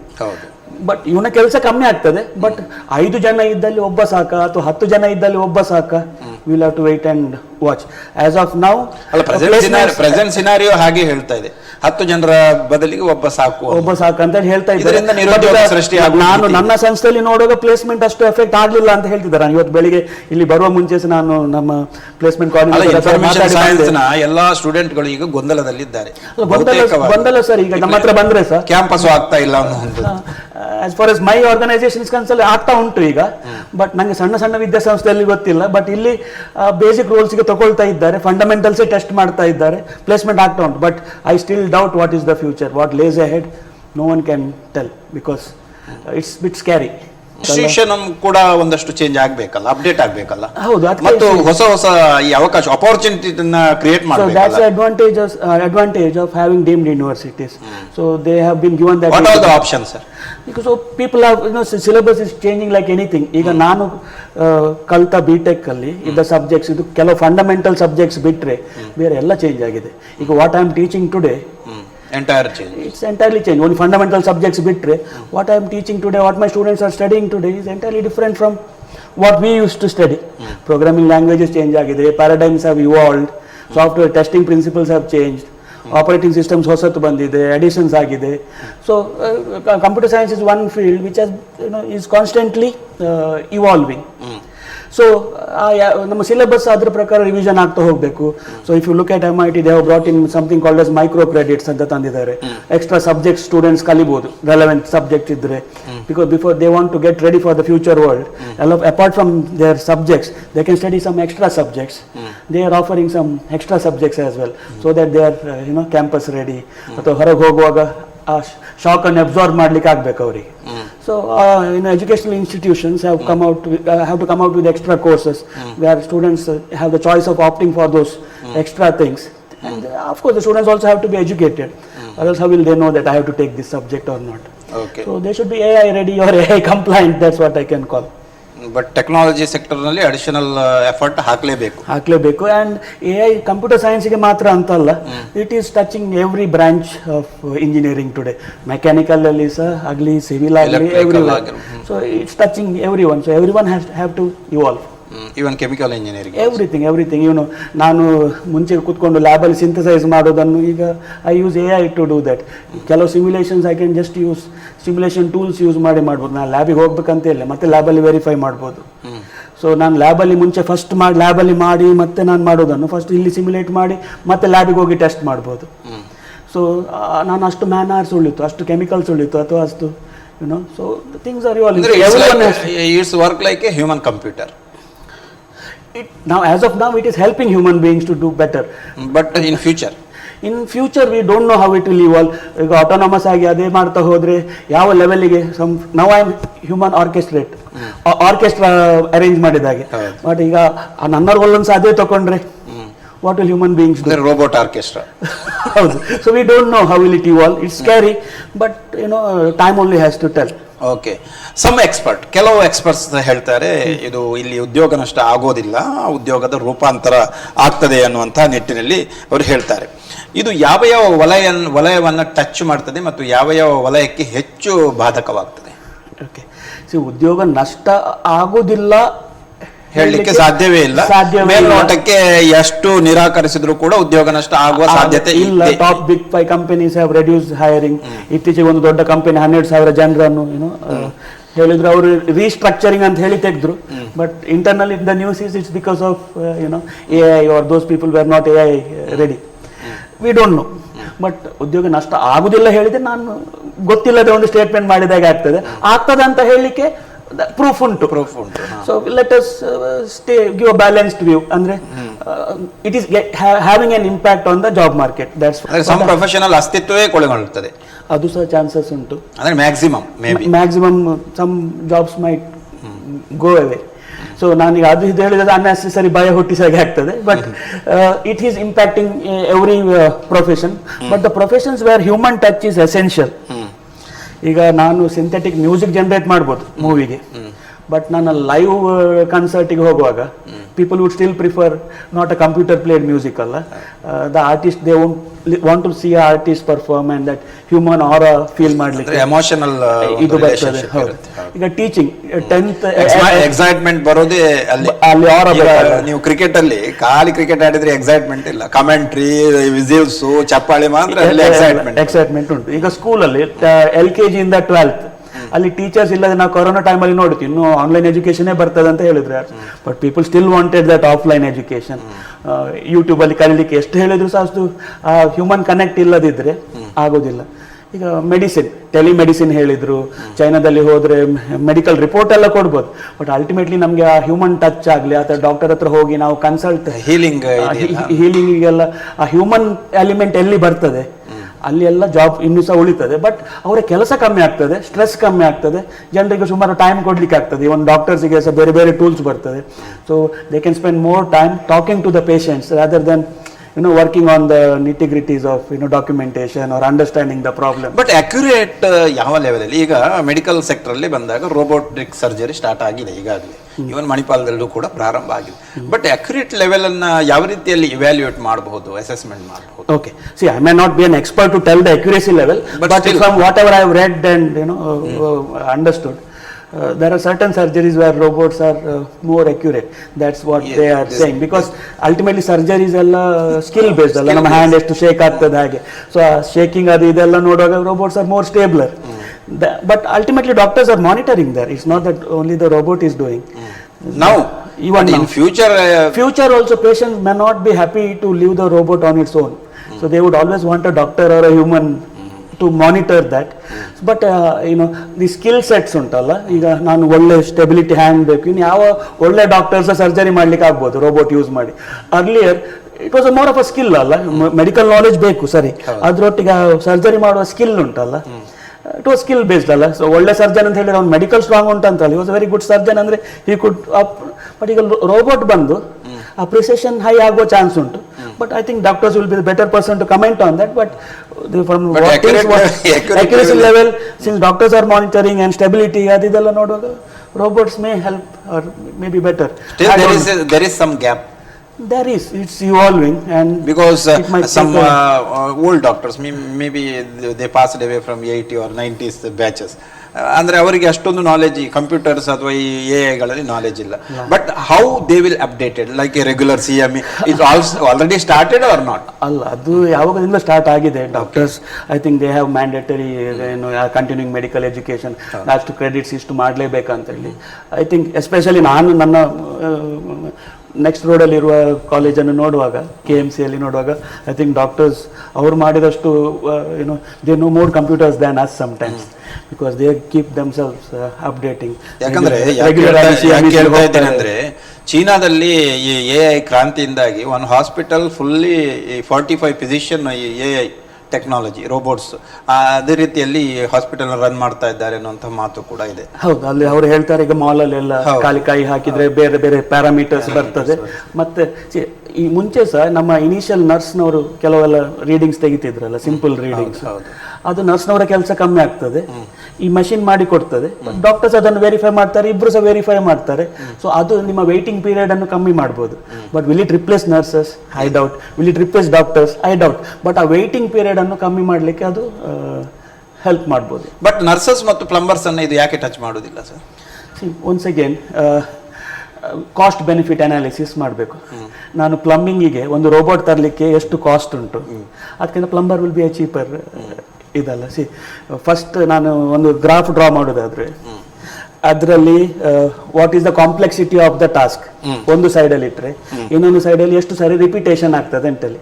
ಇದು same job is repeated multiple number of times and it is complex. ಆಗ ನಾನು ಅದನ್ನು ತರ್ಬೋದು, ಯಾಕಂದ್ರೆ ಅದು ಅದೇ ಜಾಬ್ 10 ಸರಿ ಮಾಡಲಿಕ್ಕೆ ಉಂಟು, ಅದು ಸಹ ಕಾಸ್ಟ್ಲಿ ಜಾಬ್ಸ್. ಆಗ ನಾನು ರೋಬೋಟ್ ತರ್ಬೋದು. ಇದು ಒಮ್ಮೊಮ್ಮೆ ಬೇರೆ ಬೇರೆ ಟೈಪ್ಸ್ ಇದು ಜಾಬ್, ನಾನು ಎಷ್ಟು ರೋಬೋಟ್ ಡಿಸೈನ್ ಮಾಡೋದು, it becomes very costly affair for me. So I have to do a cost benefit analysis. ಪ್ಲಂಬರ್ಸ್ಗೆ ನಾನು ರೋಬೋಟ್ ತರೋದು it come works out to be very costly. So ಪ್ಲಂಬರನ್ನು ಹೈರ್ ಮಾಡೋದೇ cheaper. ಮತ್ತು nurses human touch. I would not prefer to have a robot coming and giving me tablet or checking my BP when I am admitted in hospital. I want some human being to take care of me. ನಾನು ಮೆಷಿನನ್ನು ಎಷ್ಟಂತ ನೋಡ್ತೀರಿ ನೀವು? So ನರ್ಸಸನ್ನು touch ಮಾಡೋದಿಲ್ಲ. ಡಾಕ್ಟರ್ಸಿಗೆ ಸಹ ಒಂದು human ಬಂದು ಕೂಡ ನಮಗೆ ಕಾನ್ಫಿಡೆನ್ಸ್ ಬರ್ತದಲ್ಲ. ಯೂಶಲಿ ಮುಂಚೆ ಗಾದೆ ಇತ್ತಲ್ಲ, ಡಾಕ್ಟರ್ ಮಾತಾಡೋದ್ರಿಂದಲೇ ಅರ್ಧ ಕಾಯಿಲೆ ವಾಸಿ ಆಗ್ತದೆ ಅಂತೇಳಿ. So I doubt. But there are certain back end doctors ಇದು ಆಪರೇಷನ್ಸ್ ಇರ್ತದೆ, ಅದೆಲ್ಲ it might eventually get replaced. For the skill development, one is the education, next is the practical, and major role ಅಂದ್ರೆ skill ಡೆವಲಪ್ಮೆಂಟ್ಗೆ experience. ಈ ಕೆಲವು ಕೆಲಸಗಳಲ್ಲಿ ಆರಂಭಿಕವಾದಂಥ ಈ ಕೆಲಸಗಳನ್ನು ಏನೇ ಮಾಡುವುದರಿಂದ ಈ ಸ್ಕಿಲ್ ಡೆವಲಪ್ಮೆಂಟ್ಗೆ ಮತ್ತು ಅವರಿಗೆ ಎಕ್ಸ್ಪೀರಿಯನ್ಸ್ಗೆ ಕೊರತೆ ಆಗೋದಿಲ್ವೇ? ಅಲ್ಲಿ ನಮ್ಮ working experience, that's where our education, ಎಷ್ಟೇ ಎಜುಕೇಶನ್ ಕೊಟ್ಟರು ಕೂಡ ವರ್ಕಿಂಗ್ ಎಕ್ಸ್ಪೀರಿಯನ್ಸ್ ಇಲ್ಲದೆ ಕಂಪ್ಲೀಟ್ ಆದಂಥ ಸ್ಕಿಲ್ ಡೆವಲಪ್ಮೆಂಟ್ ಆಗೋದಿಲ್ಲ. ಈಗ ಅದರಲ್ಲಿ if you see in western countries ಇಂಡಸ್ಟ್ರಿಗೆ ಯಾವುದಾದ್ರು ಪ್ರಾಬ್ಲಮ್ ಬಂದರೆ ಅವರು ಯೂನಿವರ್ಸಿಟಿಗೆ ಅಪ್ರೋಚ್ ಮಾಡ್ತಾರೆ ಸಾಲ್ವ್ ಮಾಡಲಿಕ್ಕೆ. ಹೌದು. ಸೊ ಈಗ there is one industry A, they have some problem to be solve, they approach the university to solve the problem. ಈಗ ಯಾಕೆ ಅಲ್ಲಿ ನಾಲೆಜ್ ಇದ್ದವರು ಇದ್ದಾರೆ, ಸ್ಟೂಡೆಂಟ್ಸ್ ಇದ್ದಾರೆ, ಪ್ರೊಫೆಸರ್ಸ್ ಇದ್ದಾರೆ, ಅವರು ಸಾಲ್ವ್ ಮಾಡ್ತಾರೆ. ಬಟ್ ಇಂಡಿಯಾದಲ್ಲಿ ಹೇಗೆ ಅದು? ಇಂಡಿಯಾದಲ್ಲಿ we tell that we have industry connect ಅಂತ ಹೇಳಿ ನಾವು ಇಂಡಸ್ಟ್ರಿಗೆ ಹೋಗೋ ಪರಿಸ್ಥಿತಿ ಬಂದಿದೆ. So that has to change. So where the professors, the students, ನಾವು ಆ ಸ್ಥಿತಿಯಲ್ಲಿ ಬರಬೇಕು. ಯಾಕಂದರೆ professors have to be so good that industry will come to us to solve problems. So automatically ನಮ್ಮೊಟ್ಟಿಗೆ ಇದ್ದ ಸ್ಟೂಡೆಂಟ್ಸ್ ಆ ಪ್ರಾಜೆಕ್ಟ್ಸ್ ಅಲ್ಲಿ ಕೆಲಸ ಮಾಡ್ತಾರೆ, ಅವರಿಗೆ ಇಂಡಸ್ಟ್ರಿ ಎಕ್ಸ್ಪೀರಿಯನ್ಸ್ ನಮ್ಮಲ್ಲೇ ಬರ್ತದೆ, ಆ ಇಂಡಸ್ಟ್ರಿಗೆ ಹೋಗ್ಬೇಕಂತಿಲ್ಲ. ಸೊ ಆ ಒಂದು ವಾತಾವರಣ ಬರಬೇಕಾದ್ರೆ ಟೀಚರ್ಸ್ ಎಂಪವರ್ ಆಗಬೇಕು, ಮತ್ತು ಅವರು they should be well versed. So ಅಂಥ ಒಂದು ಪ್ಯಾರಾಡೈಮ್ ಶಿಫ್ಟ್ ಬಂದರೆ ವಿ ಮೇ ಸರ್ವೈವ್. ಅವರೆಲ್ಸ್ ನಮ್ಮ ಮುಂಚಿನ ಹಾಗೆ ನಾನು ನೋಟ್ಸ್ ಕೊಟ್ಟು ಕ್ಲಾಸಲ್ಲಿ ನೋಟ್ಸ್ ಡಿಕ್ಟೇಟ್ ಮಾಡ್ತಾನೆ, ಮಕ್ಕಳು ನೋಟ್ಸ್ ಬರೆದು ಪರೀಕ್ಷೆ ಬರೀತಾರೆ ಹೇಳಿದರೆ such institutions will perish. So ultimately ನಾನು ಹೋಗೋಗ್ಲ ಎಂಟ್ರಿ ಲೆವೆಲ್ ಜಾಬ್ಸಿಗೆ ಬೇಕಾದ ಸ್ಕಿಲ್ಸ್ ಮಾಡ್ತದೇನು, ಬಿಯಾಂಡ್ ದ್ಯಾಟ್ ಎಂತ ಮಾಡ್ತೇನೆ, ನನ್ನ ಪ್ರಾಕ್ಟಿಕಲ್ ಎಕ್ಸ್ಪೀರಿಯನ್ಸ್ ವಿಲ್ ಕೌಂಟ್. ಅಂದ್ರೆ ಎಜುಕೇಶನ್ ಸಿಸ್ಟಮ್ ಚೇಂಜ್ ಆಗಬೇಕಿರ್ತಾರೆ. It is evolving, it will change automatically. Primary itself no, ನನ್ನ ಪ್ರಕಾರ. ಯಾಕಂದ್ರೆ ಈಗ ಪಾಲಿಸಿಯ ಬಗ್ಗೆ ಮಾತನಾಡ್ತಾ ಇದ್ದಾರೆ. ಈಗ NPA ನ್ಯಾಷನಲ್ ಎಜುಕೇಶನ್ ಪಾಲಿಸಿ ಆಯಿತು, ಆನಂತರ ಸ್ಟೇಟ್, ಅದೆಲ್ಲ ಗೊಂದಲದಲ್ಲಿದೆ, ಅದು ಬಿಟ್ಬಿಟ್ಟು. But for the AI technology ನನ್ನ ಪ್ರಕಾರ physics, maths, way how it is taught up to 12th standard, that will not change. Okay, skill based training ಅದು ಇದೆಲ್ಲ ಮಾಡ್ಬೋದು, ಪ್ರೋಗ್ರಾಮಿಂಗ್ ಲ್ಯಾಂಗ್ವೇಜಸ್ ಬೇಗ ಬೇಗ ಕಲಿಸ್ತಾರೆ, it's okay. Up to 12th these fundamentals will still be there. But computer education sir, computer education school alli start agtadalla, that has to be changed or no, that has been changed already. Iga 6th 7th 8th no, that has to be applied for your AI technology, like ಮುಂದಿನ ದಿನಗಳಲ್ಲಿ ಆಗ್ತಾ ಉಂಟು. ಈಗ tools, ಹೊಸ ಹೊಸ tools, ಈಗ notebook LLM ಅಂತ ಬಂದಿದೆ. ನಾನು ಟೆಕ್ಸ್ಟ್ ಬುಕ್ PDF ಅಪ್ಲೋಡ್ ಮಾಡಿ ಸ್ಲೈಡ್ಸ್ ಮಾಡಿ ಕೊಡ್ತದೆ, ನಾನು ಅದರೊಟ್ಟಿಗೆ ಮಾತಾಡಿ ನನ್ನ ಡೌಟ್ಸ್ ಅನ್ನು ಕ್ಲಿಯರ್ ಮಾಡ್ಬೋದು. ಆಲ್ರೆಡಿ ಅದು ಬಂದಾಗಿದೆ. ಮಕ್ಕಳು ಈಗ ಒಳ್ಳೊಳ್ಳೆ ಸ್ಕೂಲ್ಸಲ್ಲಿ ಅದು ಸ್ಟಾರ್ಟ್ ಆಗಿ, ಈಗ ನಾನೊಂದು ಬ್ಯಾಂಗ್ಳೂರಿದು ಸ್ಕೂಲಿಗೆ ಟಾಕಿಗೆ ಹೋದೆ ಮೊನ್ನೆ, ಅಲ್ಲಿ ಎಲ್ಲ ಮಕ್ಕಳಿಗೆ ಲ್ಯಾಪ್ಟಾಪ್ಸೇ. ಮತ್ತೆ ಒಬ್ಬರು ಟೀಚರ್ ಇದ್ದಾರೆ, ಅವರು ಲ್ಯಾಪ್ಟಾಪ್ಸ್ ಮಿಸ್ಯೂಸ್ ಮಾಡೋದಾಗೆ ನೋಡ್ಕೊಳ್ಳಿಕ್ಕೆ ಒಬ್ರು ಟೀಚರ್, ಅವರಿಗೆ 1-2 ಗಂಟೆ ಲ್ಯಾಪ್ಟಾಪ್ ಒಟ್ಟಿಗೆ ಮಾಡೋದು, ಅವರು ಬೇರೆ ಬೇರೆ ಸಬ್ಜೆಕ್ಟ್ ಬಗ್ಗೆ ಲ್ಯಾಪ್ಟಾಪ್ ಒಟ್ಟಿಗೆ ಇಂಟ್ರಾಕ್ಟ್ ಮಾಡೋದು, ಅದೇ ಮಾಡ್ತಾ ಇದ್ದಾರೆ. So good schools are much ahead. But ಅಲ್ಲಿ ಸಹ ಈಗ ಅದು ಮಿಸ್ಯೂಸ್ ಆಗ್ತದ, ಹೌ ಸ್ಟೂಡೆಂಟ್ಸ್ ವಿಲ್ ರಿಯಾಕ್ಟ್, ಆ ಮೆಷಿನ್ ಒಟ್ಟಿಗೆ ಮಾಡೋದ್ರಿಂದ ಹ್ಯೂಮನ್ ಟಚ್ ಮಕ್ಕಳಿಗೆ ಹೋಗ್ತದ, ಇನ್ನು ಮಕ್ಕಳು ಅವ್ರವ್ರು ಮಾತಾಡೋದು ಬಿಟ್ಟು ಕಾಲು ಮೆಷಿನ್ ಒಟ್ಟಿಗೆ ಮಾತಾಡ್ತದ, ಆ ಎಫೆಕ್ಟ್ ಬಗ್ಗೆ ತುಂಬ ಸ್ಟಡೀಸ್ ಆಗ್ಲಿಕ್ಕೆ ಉಂಟು. Because we are in early stage. ಆ ಇಂಪ್ಯಾಕ್ಟ್ ಎಂತ ಆಗ್ತದೆ V don't no. But materialistic ಜೀವನವನ್ನು ನಡೆಸ್ತಾ ಇರುವಂತಹ ಈ ಸಂದರ್ಭದಲ್ಲಿ ಜನರನ್ನು ಕೂಡ ಕೃತಕ ಮನುಷ್ಯರಾಗುವ ಒಂದು ಹಂತದಲ್ಲಿ ಇದ್ದಾರೆ, ಒಂದು 20% 30% ಅಂತ. ಇದು ಈ AI ಟೆಕ್ನಾಲಜಿ ಮನುಷ್ಯನ ಎಮೋಷನ್ಸ್ ಮೇಲೆ ಅಥವಾ ಮಾನವ ಸಂಬಂಧಗಳ ಮೇಲೆ ಏನಾದರೂ ಪರಿಣಾಮ ಬೀರಬಲ್ಲದ ಸಾಧ್ಯತೆಗಳಿದೆ? There are chances. ಯಾಕೆಂದ್ರೆ ಈಗ ನೋಡಿ, ಹೊಸತ್ತು ಈಗ ಆಸ್ಟ್ರೇಲಿಯಾ ಮತ್ತೆ ಬೇರೆ ಕಂಟ್ರೀಸ್ ಅಲ್ಲಿ ಐ ಥಿಂಕ್ 16 or 17 ಬ್ಯಾನ್ ಮಾಡಿದ್ದಾರೆ. They saw the bad impact of social media on. So ಅದು ನಮಗೆ I think it took 3 decades for us to understand the impact. So ಈಗ AI ಇಂಪ್ಯಾಕ್ಟ್ ಅರ್ಥ ಆಗಬೇಕಾದ್ರೆ we need some more time to understand how will it affect. But there is chance. There are ಅಲ್ಲ, ಯಾಕಂದ್ರೆ ನಾನೀಗ human to human ಬಿಟ್ಟು machine ಒಟ್ಟಿಗೆ ಮಾಡುವಾಗ how it will surely have some impact on my emotions. But people are addicted, the students are addicted to the mobile. ಅಂದ್ರೆ ಈಗಾಗಲೇ addict ಆಗಿದ್ದಾರೆ, ಅವರು ಕೂಡ ಮೆಟೀರಿಯಲಿಸ್ಟಿಕ್ ಆಗ್ತಾ ಇದ್ದಾರೆ. ಈ AI ಇಂದ ಅವರು ಮತ್ತೆ ಮೆಟೀರಿಯಲಿಸ್ಟಿಕ್ ಆಗುವ ಸಾಧ್ಯತೆ ಇದೆ. ಬಟ್ ನನಗೆ ಹೌದು ಅಂತ ಹೇಳ್ಬೇಕಾದ್ರೆ ನನ್ನ ಹತ್ರ ಸ್ಟಡಿ ಇರಬೇಕಲ್ಲ. So I cannot give a general statement. But as of now studies are being carried out and early evidence ಉಂಟು ಹಾಗೆ. But unless we have a concrete study output V cannot comment on that. But it looks like it. ತಾವು ಹೇಳಿದಂತ ಅಂದ್ರೆ ಎಲ್ಲಾ ಕ್ಷೇತ್ರಗಳಲ್ಲಿ AI ಬರಬಹುದು ಅಂತ. ಈಗ ಎಂಟರ್ಟೈನ್ಮೆಂಟ್ ಕ್ಷೇತ್ರದಲ್ಲೂ ತಾವು ಒಂದು ಉದಾಹರಣೆಯನ್ನು ಎಕ್ಸಾಂಪಲ್ ಅನ್ನು ಕೊಟ್ರಿ. ಪ್ರೆಡಿಕ್ಷನ್ ಅಂದ್ರೆ ಎಂಟರ್ಟೈನ್ಮೆಂಟ್ ಈ ಸೆಕ್ಟರ್ಗೆ ಬಂದ್ರೆ ಇದರಿಂದ ಸಮಸ್ಯೆ ಆಗಬಹುದಾ ಅಂತ. ಎಲ್ಲವೂ ಕೂಡ ಕೃತಕ ಆದ್ರೆ ಅಲ್ಲಿ ಈಗ most of the video log ಎಲ್ಲ ಉಂಟಲ್ಲ, they say that their avatars are talking. As of ನಾವು ನಿಮ್ಗೆ ಸ್ವಲ್ಪ ಅವತಾರ ಆದ್ರೆ ಗೊತ್ತಾಗ್ತದೆ, ಬಟ್ ಇನ್ ದ ಫ್ಯೂಚರ್ ಈಗ it might become so good that you don't know what is avatar and what is is it ಈಗ ನಮ್ಮ ಜಗನ್ನ ನೀವೇ ಮಾತಾಡ್ತಿದ್ದೀರಾ ಅಥವಾ ನಿಮ್ಮ ಅವತಾರ್ ಸ್ಪೀಕ್ ಮಾಡ್ತಾ ಉಂಟು ಅಂತ ಹೇಳಿ ವ್ಯೂವರಿಗೆ ಗೊತ್ತಾಗ್ಲಿಕ್ಕಿಲ್ಲ in the future. But if the content is absorbed with the same ಇದು, I think it might work out. We don't know. It will take time for her to study and see the impact. It has just started now, but next 4 years is very critical. That will, next 4 years ಅಲ್ಲಿ ನಮ್ಮದು AI will be a biggest mistake. We will have to watch judgement ಗೊತ್ತಾಗುತ್ತೆ. Next 4 years ಅಲ್ಲಿ ಅದರದ್ದು total impact ಗೊತ್ತಾಗ್ತಾ ಉಂಟು. Result ಈಗ ನಾನು ನಿನ್ನೆ ಒಂದು ಕ್ಲಾಡ್ದು ಹೊಸತು ಒಂದು ಲಾಸ್ಟ್ ಕಪಲ್ ಆಫ್ ಡೇಸ್ ಅಲ್ಲಿ ಶೇರ್ ಮಾರ್ಕೆಟ್ ಕೆಳಗೆ ಬಿತ್ತು, ನೀವು ನೋಡಿರ್ಬೋದು. ಆಂಥ್ರೋಪಿಕ್ ಅವರದ್ದು ಹೊಸತು ಇದು ಬಂತು, ಕನೆಕ್ಟರ್ಸ್ ಎಲ್ಲ ಬಂತು. ನಾನು ಅವರದ್ದು ನಿನ್ನೆ, ನಾವು ಡೆಸ್ಕ್ಟಾಪಲ್ಲಿ ನಾವು ತುಂಬ ಎಲ್ಲಿ ಟ್ರಾವೆಲ್ ಮಾಡ್ತೇವೆ ಅಲ್ಲ, ಅದೆಲ್ಲ ಫೋಟೋಸ್ ಹಾಕಿ ಇಟ್ಟಿರ್ತೇವೆ. ನನಗೆ ಅದನ್ನು ಆರ್ಗನೈಸ್ ಮಾಡೋದು ಯಾವುದರಿಂದ ಮಾಡಿ ಇಡಬೇಕು, ಬೇರೆ ಬೇರೆ ಫೋಲ್ಡರಲ್ಲಿ ಹಾಕಬೇಕಂತೇಳಿ ನಾನು ಇದು ಮಾಡ್ತಿದ್ದೆ. ನಾನು ಕ್ಲಾಡ್ ಇದೆ ಆ್ಯಪಿಗೆ ಅದರ ಒಂದು ಫೋಲ್ಡರ್ ಆಪ್ಷನ್ ಉಂಟು, ಕೋ ವರ್ಕ್ ಅಂತ ಹೇಳಿ ಒಂದು ಆಪ್ಷನ್ ಉಂಟು. ಅದನ್ನು ಯೂಸರ್ ನನ್ನ ಫೋಟೋದು ಫೋಲ್ಡರ್ ಅಂತ ಕೊಟ್ಟೆ, organise photo based on the places and time clicked ಅಂತ ಹೇಳಿ ಕೊಟ್ಟೆ. ಅದು ಇಡೀ ಫೋಲ್ಡರಲ್ಲಿ ಹುಡುಕಿ ನೀನು ಈ ಜಾಗಕ್ಕೆ ಹೋಗಿದ್ದಿ, ಅದ್ರಲ್ಲಿ ಟೈಮ್ ಸ್ಟ್ಯಾಂಪ್ ಇರ್ತದಲ್ಲ ಫೋಟೋದಲ್ಲಿ, ಈಗ GPS ಎನೇಬಲ್ಡ್ ಕ್ಯಾಮರಾಸ್ ಬರ್ತದೆ, ಅದೆಲ್ಲ ಫೋಲ್ಡರ್ಸನ್ನು ಪ್ಲೇಸ್ ವೈಸ್ ಆರ್ಗನೈಸ್ ಮಾಡಿತ್ತು. ಅದರ ಒಳಗೆ time wise first half, second half, third half ಅಂತ ಹೇಳಿ ಟೈಮ್ ವೈಸ್ ಎಲ್ಲ ಫೋಟೋವನ್ನು ಆ ಫೋಲ್ಡರಿಗೆ ಹಾಕಿ ನನಗೆ ಕೊಟ್ಟಿದ್ದು. ಇದನ್ನೇ ನಾನು ಆರ್ಗನೈಸ್ ಮಾಡೋದಾದರೆ ಎಷ್ಟು ದಿವಸ ಬೇಕಿತ್ತು. ಸೊ ಇವನ್ ಅದು ಆಪರೇಟಿಂಗ್ ಸಿಸ್ಟಮ್ ಈಗ ಒಟ್ಟಿಗೆ ಅದು ಇಂಟರ್ಯಾಕ್ಟ್ ಮಾಡಿ ಈಗ ಹೀಗೆ ಮಾಡಲಿಕ್ಕೆ ಸ್ಟಾರ್ಟ್ ಮಾಡಿದೆ. ದಟ್ಸ್ ಸೋ ಪವರ್ಫುಲ್ ನಾವು. ಸೊ ಕಮಿಂಗ್ ಡೇಸ್ ಮುಂಚೆಲ್ಲ ನಾವು ನಾನು ಸ್ಟಾರ್ಟ್ ಮಾಡಿದ್ದು ಡಾಸ್ ಕಮಾಂಡ್ಸಲ್ಲಿ ಅಥವಾ ಯುನಿಕ್ಸ್ ಕಮಾಂಡ್ಸಲ್ಲಿ. ಆಗ ಟಪ ನಾವು ಕಮಾಂಡ್ ಮಾಡಿ ಒಂದು ಫೈಲ್ ಲಿಸ್ಟ್ ಬಂದರೆ ನಾನೊಂದು ಎಕ್ಸ್ಪರ್ಟ್ ಆಗಿ ಕಾಣ್ತಾ ಇದ್ದೆ. ಮತ್ತು ವಿಂಡೋಸ್ ಬಂತು, ಮೌಸಲ್ಲಿ ಮಾಡಲಿಕ್ಕೆ ಸ್ಟಾರ್ಟ್ ಮಾಡಿತ್ತು. ಆಗ ಸಹ ವಿಂಡೋಸ್ ಸೆಟ್ಟಿಂಗ್ಸ್ ಮಾಡೋ, ಈಗ ಎಂತ ಇಲ್ಲ, ನನಗೆ ಗೂಗಲ್ ಕ್ಯಾಲೆಂಡರಲ್ಲಿ ಇದ್ದದನ್ನು ನನ್ನ ಔಟ್ಲುಕ್ ಕ್ಯಾಲೆಂಡರಿಗೆ ಕಾಪಿ ಮಾಡಬೇಕಿತ್ತು. ಮುಂಚೆ ಅದು ನಾನು ಮ್ಯಾನ್ಯಲ್ ಮಾಡಬೇಕಿತ್ತು, ಅದು ಅಥವಾ ಡೌನ್ಲೋಡ್ ಮಾಡಿ ಮಾಡಬೇಕಿತ್ತು. ನಾನು ಕ್ಲಾಡಿಗೆ ಹೇಳಿದೆ ನನಗೆ ಇಲ್ಲಿಂದ ಅಲ್ಲಿಗೆ ಕಾಪಿ ಮಾಡಂತ. ನನಗೆ ಡೈರೆಕ್ಟ್ ಕಾಪಿ ಮಾಡಲಿಕ್ಕೆ ಆಗೋದಿಲ್ಲ, ಬಟ್ ಅಲ್ಲಿಂದ ಡೌನ್ಲೋಡ್ ಮಾಡಿ ಇಲ್ಲಿ ಅಪ್ಲೋಡ್ ಮಾಡಿ ಕಾಪಿ ಮಾಡ್ತೇನೆ, ಆಗ್ಬೋದಾ ಅಂತ ಕೇಳಿದ್ದು. ಆಯ್ತು ಹೇಳಿದ್ದು, ಅದು ಆಟೋಮ್ಯಾಟಿಕ್ ಮಾಡಿ ಕೊಟ್ಟಿದ್ದು. I was just chatting with my computer. So computer experts ಇದು ರೋಲೇ ಹೋಯ್ತು. Okay, but what India will get, ಯಾಕಂದ್ರೆ ಇಂಡಿಯಾ ಈಗ ಆರೋಗ್ಯ ಕ್ಷೇತ್ರದಲ್ಲೂ ಕೂಡ ಒಂದಷ್ಟು ಮುಂಚೂಣಿಯಲ್ಲಿದೆ, ಮತ್ತು ಕೃಷಿ ಕ್ಷೇತ್ರ ತಮಗೆ ಗೊತ್ತು, ಕೃಷಿ ಪ್ರಧಾನವಾದಂತಹ ರಾಷ್ಟ್ರ.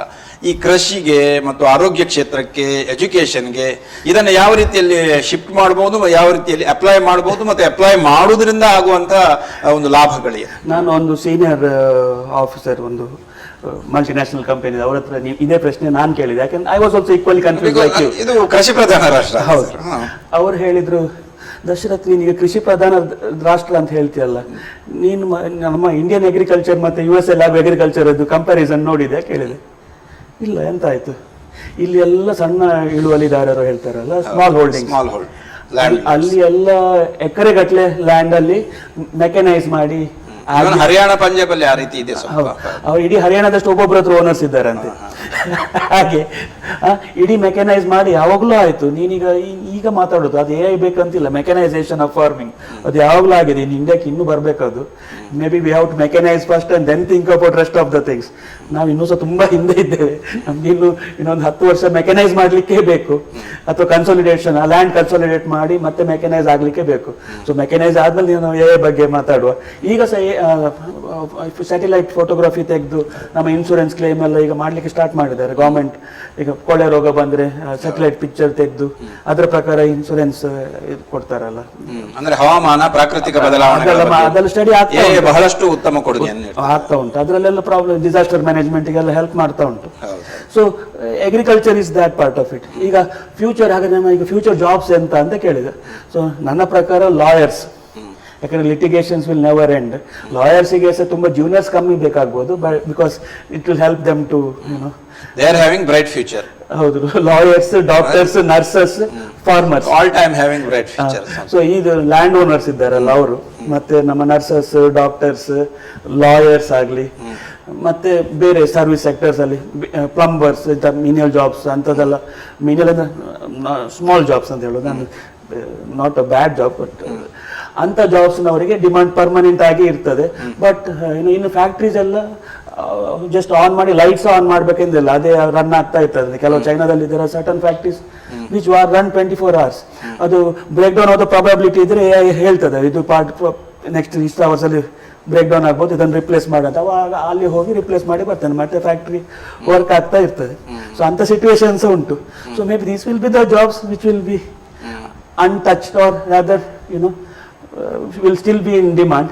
ರೆಸ್ಟ್ ಆಫ್ ದ ಥಿಂಗ್ಸ್ ಹೇಗೆ ಇವಾಲ್ವ್ ಆಗ್ತದೆ ಗೊತ್ತಿಲ್ಲ, because I would be lying, ನನಗೆ ಫ್ಯೂಚರ್ ಹೇಗೆ ಪ್ರೆಡಿಕ್ಟ್ ಮಾಡಲಿಕ್ಕೆ ಸಾಧ್ಯ. But this jobs will have permanent demand. But development India ಅಂತ ನಾವು ಹೇಳ್ತಾ ಇದ್ದೇವೆ, ಅದರಲ್ಲೂ ಕೂಡ ಸೆಮಿಕಂಡಕ್ಟರ್ ಕ್ಷೇತ್ರಕ್ಕೆ ಹೆಚ್ಚಿನ ಆದ್ಯತೆಯನ್ನು ನೀಡಲಾಗ್ತಾ ಇದೆ. ಈಗ ಮೈಕ್ರೋಚಿಪ್ಗಳ ಪ್ರೊಡಕ್ಷನ್ ಆಗಿರ್ಬೋದು ಅಥವಾ ಕ್ವಾಂಟಮ್ ಕಂಪ್ಯೂಟರ್, ಈ ನಿಟ್ಟಿನಲ್ಲಿ ಏನಾಗಬಹುದು ಇಲ್ಲಿ ಭಾರತದಲ್ಲಿ? ಆ ಮೂಲಕವಾದ್ರೂ ಉದ್ಯೋಗ ಸೃಷ್ಟಿ ಆಗಬಹುದಾ ಅಂತ ಎಂಪ್ಲಾಯ್. ದ ಕ್ವೆಶ್ಚನ್ ಈಸ್ ನಮ್ಮ AI ಎಲ್ಲ ರನ್ ಆಗಲಿಕ್ಕೆ ಹೈ ಪ್ರೊಸೆಸಿಂಗ್ ಪವರ್ ಬೇಕು, ಅದಕ್ಕೆ ಎಲ್ಲ ಸೆಮಿ ಕಂಡಕ್ಟರ್ ಚಿಪ್ಸ್ ಬೇಕು. ಈಗ everyone is dependent on China and Taiwan, Korea, ಅದ್ರ ಮೇಲೆ ಡಿಪೆಂಡ್ ಆಗಿದೆ. So our government of India is having certain programmes to develop these technologies here. So US ಇಂದ ಸಹ ಸಪೋರ್ಟ್ ತಗೊಳ್ತಾ ಇದ್ದಾರೆ, ಹೇಳ್ತಾ ಇದ್ದಾರೆ. ಆ್ಯಂಡ್ ಅಲಾಂಗ್ ವಿತ್ ದ್ಯಾಟ್ ನಮ್ಮ AI ರನ್ ಆಗಬೇಕಾದ್ರೆ ಡೇಟಾ ಸೆಂಟರ್ಸ್ ಬೇಕು. ಸೊ ಅದು ಸಹ ಎಸ್ಟಾಬ್ಲಿಷ್ ಮಾಡ್ತೇವೆ ಅಂತ ಹೇಳಿ ಇತ್ತೀಚೆಗೆ ಬಜೆಟ್ ಅಲ್ಲಿ ಸಹ they have been given some exemptions ಎಲ್ಲ, ಟ್ಯಾಕ್ಸ್ ಬ್ರೇಕ್ಸ್ ಎಲ್ಲ ಕೊಟ್ಟಿದ್ದಾರೆ. ಹೇಗೇನು ಸರ್, ದುಡ್ಡು ಕೊಟ್ಟು ಬಳಸುವಂತಹ AI ಮತ್ತು ಅದು ಹೆಚ್ಚು ಬುದ್ಧಿವಂತ ಮತ್ತು ಉಚಿತವಾಗಿ ಬಳಸುವಂತಹ AI ಅದು ಕಡಿಮೆ ಬುದ್ಧಿವಂತ, ಇದರಿಂದ ಏನು ಡಿಸ್ಕ್ರಿಮಿನೇಷನ್ ಉಂಟಾಗೋದಿಲ್ವೇ? There are chances. So once again paid versions are much more powerful. The general free versions ಅಷ್ಟು ಪವರ್ಫುಲ್ ಇರಲಿಕ್ಕಿಲ್ಲ. Of course it will have a discrimination, but at the student level ಕಲೀಲಿಕ್ಕೆ ಎಲ್ಲ I think the free versions are good enough. But once you join the industry, I think the industry will provide you the paid versions of the tools. But ಈಗ ಸಹ ಸುಮಾರು AI companies ಎಲ್ಲ colleges ಒಟ್ಟಿಗೆ tie up ಮಾಡಿ ಅವರಿಗೆ free tools ಅನ್ನೆಲ್ಲ paid ವರ್ಷನ್ಸೇ ಕೊಡ್ತಾ ಉಂಟು schools and ಕಾಲೇಜಸಲ್ಲಿ. So I think in that way other balancing act ಆಗ್ಬೋದು. ಮತ್ತು ಸಣ್ಣ ಸಣ್ಣ ಉದ್ಯೋಗಗಳಿಗೆ ಬೇಡ, so it may not be a problem depending on skill based ಆಗಿ. ಅಥವಾ ನಿಮ್ಮ ಕಾಲೇಜಸ್ಗೆ ಅವರೇ ಫ್ರೀ ಆಗಿ ಕೊಡ್ತಾ ಇದ್ದಾರೆ, ಬಿಕಾಸ್ ಅವ್ರ ಕಾಲೇಜಿಂದ ಹೊರಗೆ ಹೋಗಿ ಕಂಪನಿಗೆ ಹೋದಾಗ ಅವರೇ AI ಯೂಸ್ ಮಾಡಬೇಕಲ್ಲ. So this AI companies are having tie ups with colleges, so that ನಾನು ಅವರ ಟೂಲ್ಸನ್ನು ಯೂಸ್ ಮಾಡಲಿಕ್ಕೆ ವೆಲ್ ವರ್ಸ್ ಆದರೆ ನಾನು ಕಂಪನಿಗೆ ಹೋದ್ಮೇಲೆ ಅವರ ಟೂಲನ್ನು ಯೂಸ್ ಮಾಡ್ತೇನಲ್ಲ, ಅಲ್ಲಿ ಕಂಪನಿ ಹೋಗಿ ಡಿಮಾಂಡ್ ಮಾಡ್ತೇನೆ, ಇದು ಟೂಲ್ ನನಗೆ ಗೊತ್ತುಂಟು, ಇದನ್ನು ತನ್ನಿ ಅಂತ ಹೇಳಿ. So many of the AI companies are having tie ups with colleges, so that students are well versed with their tools, so that when they go to the industry they can use their tools more efficiently. ಅದರಿಂದ ಆ problem solve ಆಗ್ಬೋದು. Okay. ಮತ್ತೆ ಈ AI ಯಂತ್ರಗಳು, ಇದು ಕ್ಯೂರಿಯಾಸಿಟಿಯ ಪ್ರಶ್ನೆಯೋ ಅಥವಾ ಇದರಲ್ಲಿ ಸತ್ಯ ಇದೆಯೋ ಗೊತ್ತಿಲ್ಲ, ಕಪ್ಪು ವರ್ಣೀಯರ ಬಗ್ಗೆ ಹಾಗೂ ಹೆಣ್ಣು ಮಕ್ಕಳ ಬಗ್ಗೆಯೂ ಕೂಡ ಡಿಸ್ಕ್ರಿಮಿನೇಷನ್ ಮಾಡ್ತಾ ಇದೆ ಅನ್ನೋದು, ಇದರಲ್ಲಿ ಸತ್ಯಾಂಶ ಇದೆಯಾ ಅಥವಾ? ಅದು AI gets trained based on the data what we provide. Okay. ಡೇಟಾದಲ್ಲಿ ಬಯಾಸಸ್ ಇರುವ ಚಾನ್ಸ್ ಇರ್ತದೆ. ಬಯಾಸ್ ಅಂದರೆ ಈಗ ನೋಡಿ, ನಾನೀಗ ದಪ್ಪದವ, ಹೌದು, ನನ್ನನ್ನು ನೋಡಿದ ಕೂಡಲೇ ಕೆಲವು ನನ್ನ ಫ್ರೆಂಡ್ಸ್ ಕೇಳ್ತಾರೆ, I am a teetotaller, but ನನ್ನ ಹತ್ರ ಕೇಳ್ತಾರೆ ದಶ ಸಮ ಬಿಯರ್ ಪರ್ಪನ ಕೇಳ್ತಾರೆ. Why? Because people who have lots of beer are fat, ಅದವರು ಅವರ ತಲೆಯಲ್ಲಿ ಉಂಟು. ಇಂಥ ಡೇಟಾ ನಾನೊಂದು 20 ಸರಿ ಟ್ರೈನ್ ಮಾಡಿದರೆ ದಿಸ್ ಪರ್ಸನ್, ಓಕೆ ನಾನೀಗ how is looking at this photo, analyse the person ಅಂತ ಹೇಳಿದರೆ it might tell he's a heavy beer drinker, he so one. ನನ್ನ ಬಾಡಿ ನೇಚರೇ ಹಾಗೆ ಇರ್ಬೋದು, ಅಥವಾ ನನಗೆ ಬೇರೆ ಥೈರಾಯ್ಡ್ ಪ್ರಾಬ್ಲಮ್ ಇರ್ಬೋದು, ಅಥವಾ I may be over eating, that might other issues. ಬಟ್ ನಾನು ಯಾವ ಟ್ರೈನಿಂಗ್ ಕೊಟ್ಟು ಅದನ್ನು ಮಾಡ್ತೇನಲ್ಲ ಅದರ ಪ್ರಕಾರ. ಮತ್ತು ಸ್ವಲ್ಪ ಕಪ್ಪು ಇದ್ದವರಿಗೆ ಕೆಲವು AI models are telling that ಒಬ್ಬ ಬಿಳಿಯವನ ಫೋಟೋ ಕೊಟ್ಟು ಒಬ್ಬ ಕಪ್ಪವನ ಫೋಟೋ ಕೊಟ್ಟರೆ ಇದರಲ್ಲಿ ಯಾರು ಕಳ್ಳ ಅಂತ ಕೇಳಿದ್ರೆ ಅದು ಕಪ್ಪನವನ ಬಗ್ಗೆ ಹೇಳಿತಂತೆ ಕೆಲವು ಮಾಡೆಲ್ಸ್. ಯಾಕೆಂದ್ರೆ ಅದು ಆಕ್ಚುಲಿ ಟ್ರೈನ್ ಮಾಡುವಾಗ ಮೋರ್ ಡೇಟಾ, ಆ ಡೇಟಾದಲ್ಲಿ ಸುಮಾರು blacks were people who had committed crime, ವೈಟಿನ ಬಗ್ಗೆ ಡೇಟಾ ಕಮ್ಮಿ ಇತ್ತು, ಇವನ ಬಗ್ಗೆ ಡೇಟಾ ಟ್ರೈನ್ ಆದದ್ದು ಹೆಚ್ಚಿತ್ತು. ಆದ್ರಿಂದ ಅದು ಅಲ್ಲಿ ಪಾಡುವಾಗ ಅದೇ ಪಾಯಿಂಟ್ ಔಟ್ ಮಾಡಿತ್ತು. But it's a wrong information. It is a wrong biased information because the problem was with the basic data. But how will correct the error, sir? ಅದು ಟ್ರೈನ್ ಮಾಡುವಾಗ ನಾನು data balance ಆಗಿ ಉಂಟಾ ಅಥವಾ one sided ಉಂಟಾ ಅದನ್ನೆಲ್ಲ check ಮಾಡಿ ನಾನು ಟ್ರೈನ್ ಮಾಡಬೇಕು. ಅದಕ್ಕೋಸ್ಕರ ಎಕ್ಸ್ಪರ್ಟ್ಸ್ ಇದ್ದಾರೆ, ಬಯಾಸ್ ಅನ್ನು ಹೇಗೆ ಕಮ್ಮಿ ಮಾಡೋದು ಅಂತ ಹೇಳಿಕ್ಕೆ ಎಕ್ಸ್ಪರ್ಟ್ಸ್ ಇದ್ದಾರೆ. Who will take the responsibility for that? The companies who use this database, train this database, they have to take the responsibility. ಆ ಸರಿ ನಮ್ಮ ಪ್ರೈಮ್ ಮಿನಿಸ್ಟರ್ ಒಂದು ಎಕ್ಸಾಂಪಲ್ ಕೊಟ್ಟಿದ್ರು, ಸುಮಾರು ಜನರಿಗೆ ಅರ್ಥ ಆಗಲಿಲ್ಲ. ನಾನು draw lefty person using is left hand to write ಅಂತ ಹೇಳಿದರೆ ಅದು ಆಲ್ವೇಸ್ ರೈಟ್ ಹ್ಯಾಂಡೇ ಕೊಡ್ತಾ ಇತ್ತು. ನಿಮಗೆ ಯೂಸ್ ಮಾಡಿ ಪಿಕ್ಚರ್ ಜನರೇಟ್ ಮಾಡ್ಬೋದಲ್ಲ, ಆಗ ಒಬ್ಬ ಪ್ರಾಂಪ್ಟ್ ಕೊಟ್ಟರೆ draw give me a image of a person who is writing using his right hand ಅಂತ ಕೊಟ್ಟರೆ, ಲೆಫ್ಟ್ ಹ್ಯಾಂಡ್ ಅಂತ ಕೊಟ್ಟರೆ most of the time it always give right hand only. ಯಾಕೆಂದ್ರೆ ಅದಕ್ಕೆ ಡೇಟಾ ಫೀಡ್ ಮಾಡಿದ್ರೆ ಲೆಫ್ಟ್ ಇಸ್ ಕಮ್ಮಿ ಇರುದಲ್ಲ, most of them right is, ಅದು ರೈಟೇ ಕೊಡ್ತಾ ಇತ್ತು, ಯಾಕಂದ್ರೆ ಅದಕ್ಕೆ ಲೆಫ್ಟ್ ಡೇಟಾವೇ ಕಮ್ಮಿ ಇತ್ತು. ಸೊ ನೀವು ಬ್ಯಾಲೆನ್ಸ್ ಮಾಡುವಾಗ, ಟ್ರೈನ್ ಮಾಡುವಾಗ ಲೆಫ್ಟ್ ಇದ್ದು ಸಹ ಡೇಟಾ ಕೊಡೋದಿದ್ರೆ ಆ ಟ್ರೈನಿಂಗ್ ಅಲ್ಲೇ ಪ್ರಾಬ್ಲಮ್ ಆಗ್ತದೆ, ಆಗ ಬಯಾಸ್ ಬರ್ತದೆ. So this is also a big area where there is future. ಇಲ್ಲಿ ಸಹ ಜಾಬ್ ಅಪರ್ಚುನಿಟಿ ಉಂಟು, ಯಾಕಂದ್ರೆ ಆ ಬಯಾಸ್ ಅನ್ನು ರೆಡ್ಯೂಸ್ ಮಾಡಲಿಕ್ಕೆ, ಅದರ ಬಗ್ಗೆ ಡೇಟಾನ ಅನಲೈಸ್ ಮಾಡಲಿಕ್ಕೆ. So there are job opportunity. But AI misuse ಆಗುವಂತಹ ಸಾಧ್ಯತೆಗಳು ಹೆಚ್ಚಿದೆ. How we can prevent? ಯಾಕಂದ್ರೆ ಈಗಾಗಲೇ ತಮಗೆ ತಿಳಿದಿರಬಹುದು ಡೀಪ್ ಫೇಕ್ ಎಲ್ಲ ಬಹಳ ಹೆಚ್ಚುತ್ತಾ ಇವೆ. But how we will prevent sir? See, it's all about what are the possibilities? ಅಂದ್ರೆ ಮಿಸ್ಯೂಸ್ ಆಗುವಂತ ಪಾಸಿಬಿಲಿಟೀಸ್ ಹೆಚ್ಚಿದೆ. It is happening. It is already happening. It is already But happening. how we can avoid? It's always police and thief game. So ಕಲ್ಲ ಒಂದು step ಮುಂದೆ ಹೋದರೆ police ಇನ್ನೊಂದು step ಮುಂದೆ ಹೋಗಬೇಕು. ಸೊ ಪ್ರತಿ ಸಾರಿ will have to come out with multiple solutions. See government has come up with the rule, AI generate ಮಾಡಿದ್ರೆ AI ಜನರೇಟ್ ಮಾಡಿದೆ ಅಂತ ಹೇಳಿ ಲೇಬಲ್ ಹಾಕಬೇಕಂತ ಹೇಳ್ತಾರೆ. ಇಫ್ AI ಜನರೇಟೆಡ್ ಆದ್ರೆ you have to give a disclaimer. So already some policies there or legal policies are there, and they are coming up with many new policies as well. So ಅದನ್ನು train ಮಾಡಿದಾಗ ಎಂತ data train ಮಾಡಿದ record ಇಡಬೇಕು, ಮತ್ತೆ ನೀವು generate ಮಾಡಿದ AI generate ಮಾಡಿದ ಕಂಟೆಂಟ್ಗೆ label ಹಾಕಬೇಕು. ಸೊ ಈಗ ನಾನೀಗ ರಿಸರ್ಚ್ ಪೇಪರ್ ಬರೆಯುವಾಗ AI ಟೂಲ್ ಯೂಸ್ ಮಾಡಿದ್ರೆ ಅದು declare what tools I have used for ನಾನು ಯಾವ ಟೂಲ್ ಯಾವ ಪರ್ಪಸ್ ಯೂಸ್ ಮಾಡಿದೆ ಅಂತ ಡಿಕ್ಲೇರ್ ಎಲ್ಲ ಬೇಕು. ನೀವು ನನ್ನ ಲಿಂಕ್ಡ್ಇನ್ ಪೋಸ್ಟ್ ನೋಡಿದ್ರೆ ಐ ರೈಟ್ ಆರ್ಟಿಕಲ್ಸ್, ಅದು ಮಾಡಿದಾಗ ನಾನು ಈ ಆರ್ಟಿಕಲ್ ಬರೀಲಿಕ್ಕೆ ಯಾವುದೆಲ್ಲ AI ಟೂಲ್ ಯೂಸ್ ಮಾಡಿದೆ ಅಂತ ನಾನು ಸಹ ಡಿಕ್ಲರೇಷನ್ ಕೊಡ್ತಿದ್ದೇನೆ. It's not mandatory but it's a good practice. So ಈಗ government has come up with the rules. Deep fake ಆಗಿ ಇಂಥ ಮಾಡುವಾಗ ಅದು ಎಂಟರ್ಟೈನ್ಮೆಂಟ್ ಪರ್ಪಸ್ ಬಿಟ್ಟು ಒಬ್ಬನನ್ನು ಮೆಲೈನ್ ಮಾಡಿದ್ರೆ ಇಟ್ಸ್ ಅ ಕ್ರಿಮಿನಲ್ ಅಫೆನ್ಸ್. ಅಥವಾ ಜಸ್ಟ್ ಎಂಟರ್ಟೈನ್ಮೆಂಟ್ ಪರ್ಪಸ್ ಆದರೆ AI ಜನರೇಟೆಡ್ ಇಮೇಜ್ ಕಾರ್ಟೂನ್ ಅಂತ ಹೇಳಿದ್ರೆ has to give a declaration. So such things they are coming. ನಾಳೆ ನಾನು ಗಮ್ಮತ್ತಿಗೆ ಮಾಡಿದೆ ಅಂತ ಹೇಳಲಿಕ್ಕಿಲ್ಲ, it will become a criminal offence. ಅಂದರೆ ಮೆಂಟಲ್ ಹೆಲ್ತ್ಗೆ ಇದು ಬಹಳಷ್ಟು ಸಮಸ್ಯೆ ತಂದೊಡ್ಡಬಹುದು. ಯಾಕಂದರೆ ಈ ಮೊಬೈಲ್ನಿಂದಲೇ ಮೊಬೈಲ್ ಸಿಂಡ್ರೋಮ ಜಾಸ್ತಿಯಾಗಿ ನಿಮ್ಮಾನ್ಸ್ ಎಲ್ಲ ಭರ್ತಿ ಆಗ್ತಾ ಇದೆ. ಇನ್ನು ಮುಂದಿನ ದಿನಗಳಲ್ಲಿ AI ಹಿಂದೆ ಹೋಗಿ AI ಸಿಂಡ್ರೋಮ ಅನ್ನೊಂದು ಸ್ಟಾರ್ಟ್ ಆಗಿದೆ. ನನ್ನ friend, I have 2 doctors who are doing PhD under me. So one is emergency medicine doctor.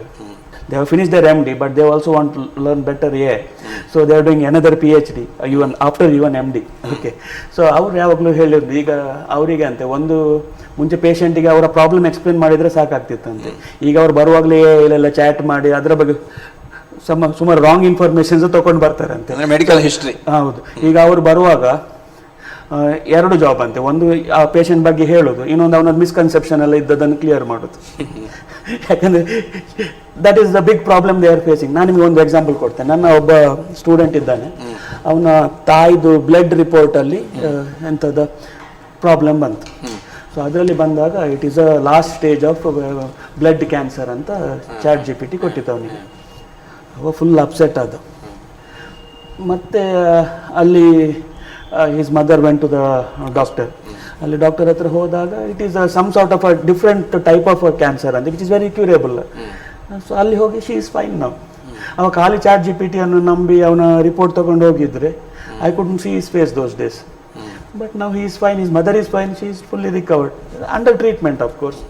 So ಅಲ್ಲಿ ಸಹ responsible use of AI is very important. But ಅದು ಹೇಳುವ there are certain apps which help elderly citizens to ನಾನು ಹೀಗೆ ಹಾಕ್ಕೊಂಡು ಎಂತ ಮಾಡಬೇಕು ಅಂತ ಕೇಳಲಿಕ್ಕೆ. ಅದಕ್ಕೆ ನಾವೀಗ ಸ್ಮಾಲ್ ಲ್ಯಾಂಗ್ವೇಜ್ ಮಾಡಲ್ಸ್ ಅಂತ ಉಂಟು, ವೆರಿ ಸ್ಪೆಸಿಫಿಕ್ ಮಾಡಲ್. ಅದು ಎಕ್ಸ್ಟ್ರಾ ಕೊಡೋದಿಲ್ಲ, ಅವರಿಗೆ ಎಷ್ಟು ಸಜೆಷನ್ ಬೇಕು ಅಷ್ಟೇ ಕೊಡ್ತದೆ.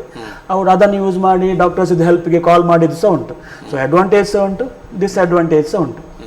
ಸೊ ದಿಸ್ ಸೀನಿಯರ್ ಸಿಟಿಸನ್ಸ್ಗೆ ಕೆಲವು ಆ್ಯಪ್ಸ್ ಉಂಟು. So which they talk to the app and take the advice. ಮತ್ತು this stage you call the doctor, you call nearest this one ಅಂತ ಅದೇ ಅಡ್ವೈಸ್ ಮಾಡ್ತದೆ. ಅಂಥ ಆ್ಯಪ್ಸ್ ಉಂಟು ವಿಚ್ ಆರ್ ಹೆಲ್ಪ್ಫುಲ್. ಇಂಥ apps ಉಂಟು which may misleading. So how you use it is your choice. So responsible use of AI, we'll have to educate people. But diagnosis ಅಲ್ಲಿ re-opinion ತಗೊಳ್ಳೆ, second opinion ತಗೊಳ್ಳೇಬೇಕು. Second opinion AI diagnosis. You are not a person to consider take opinion about your health from AI.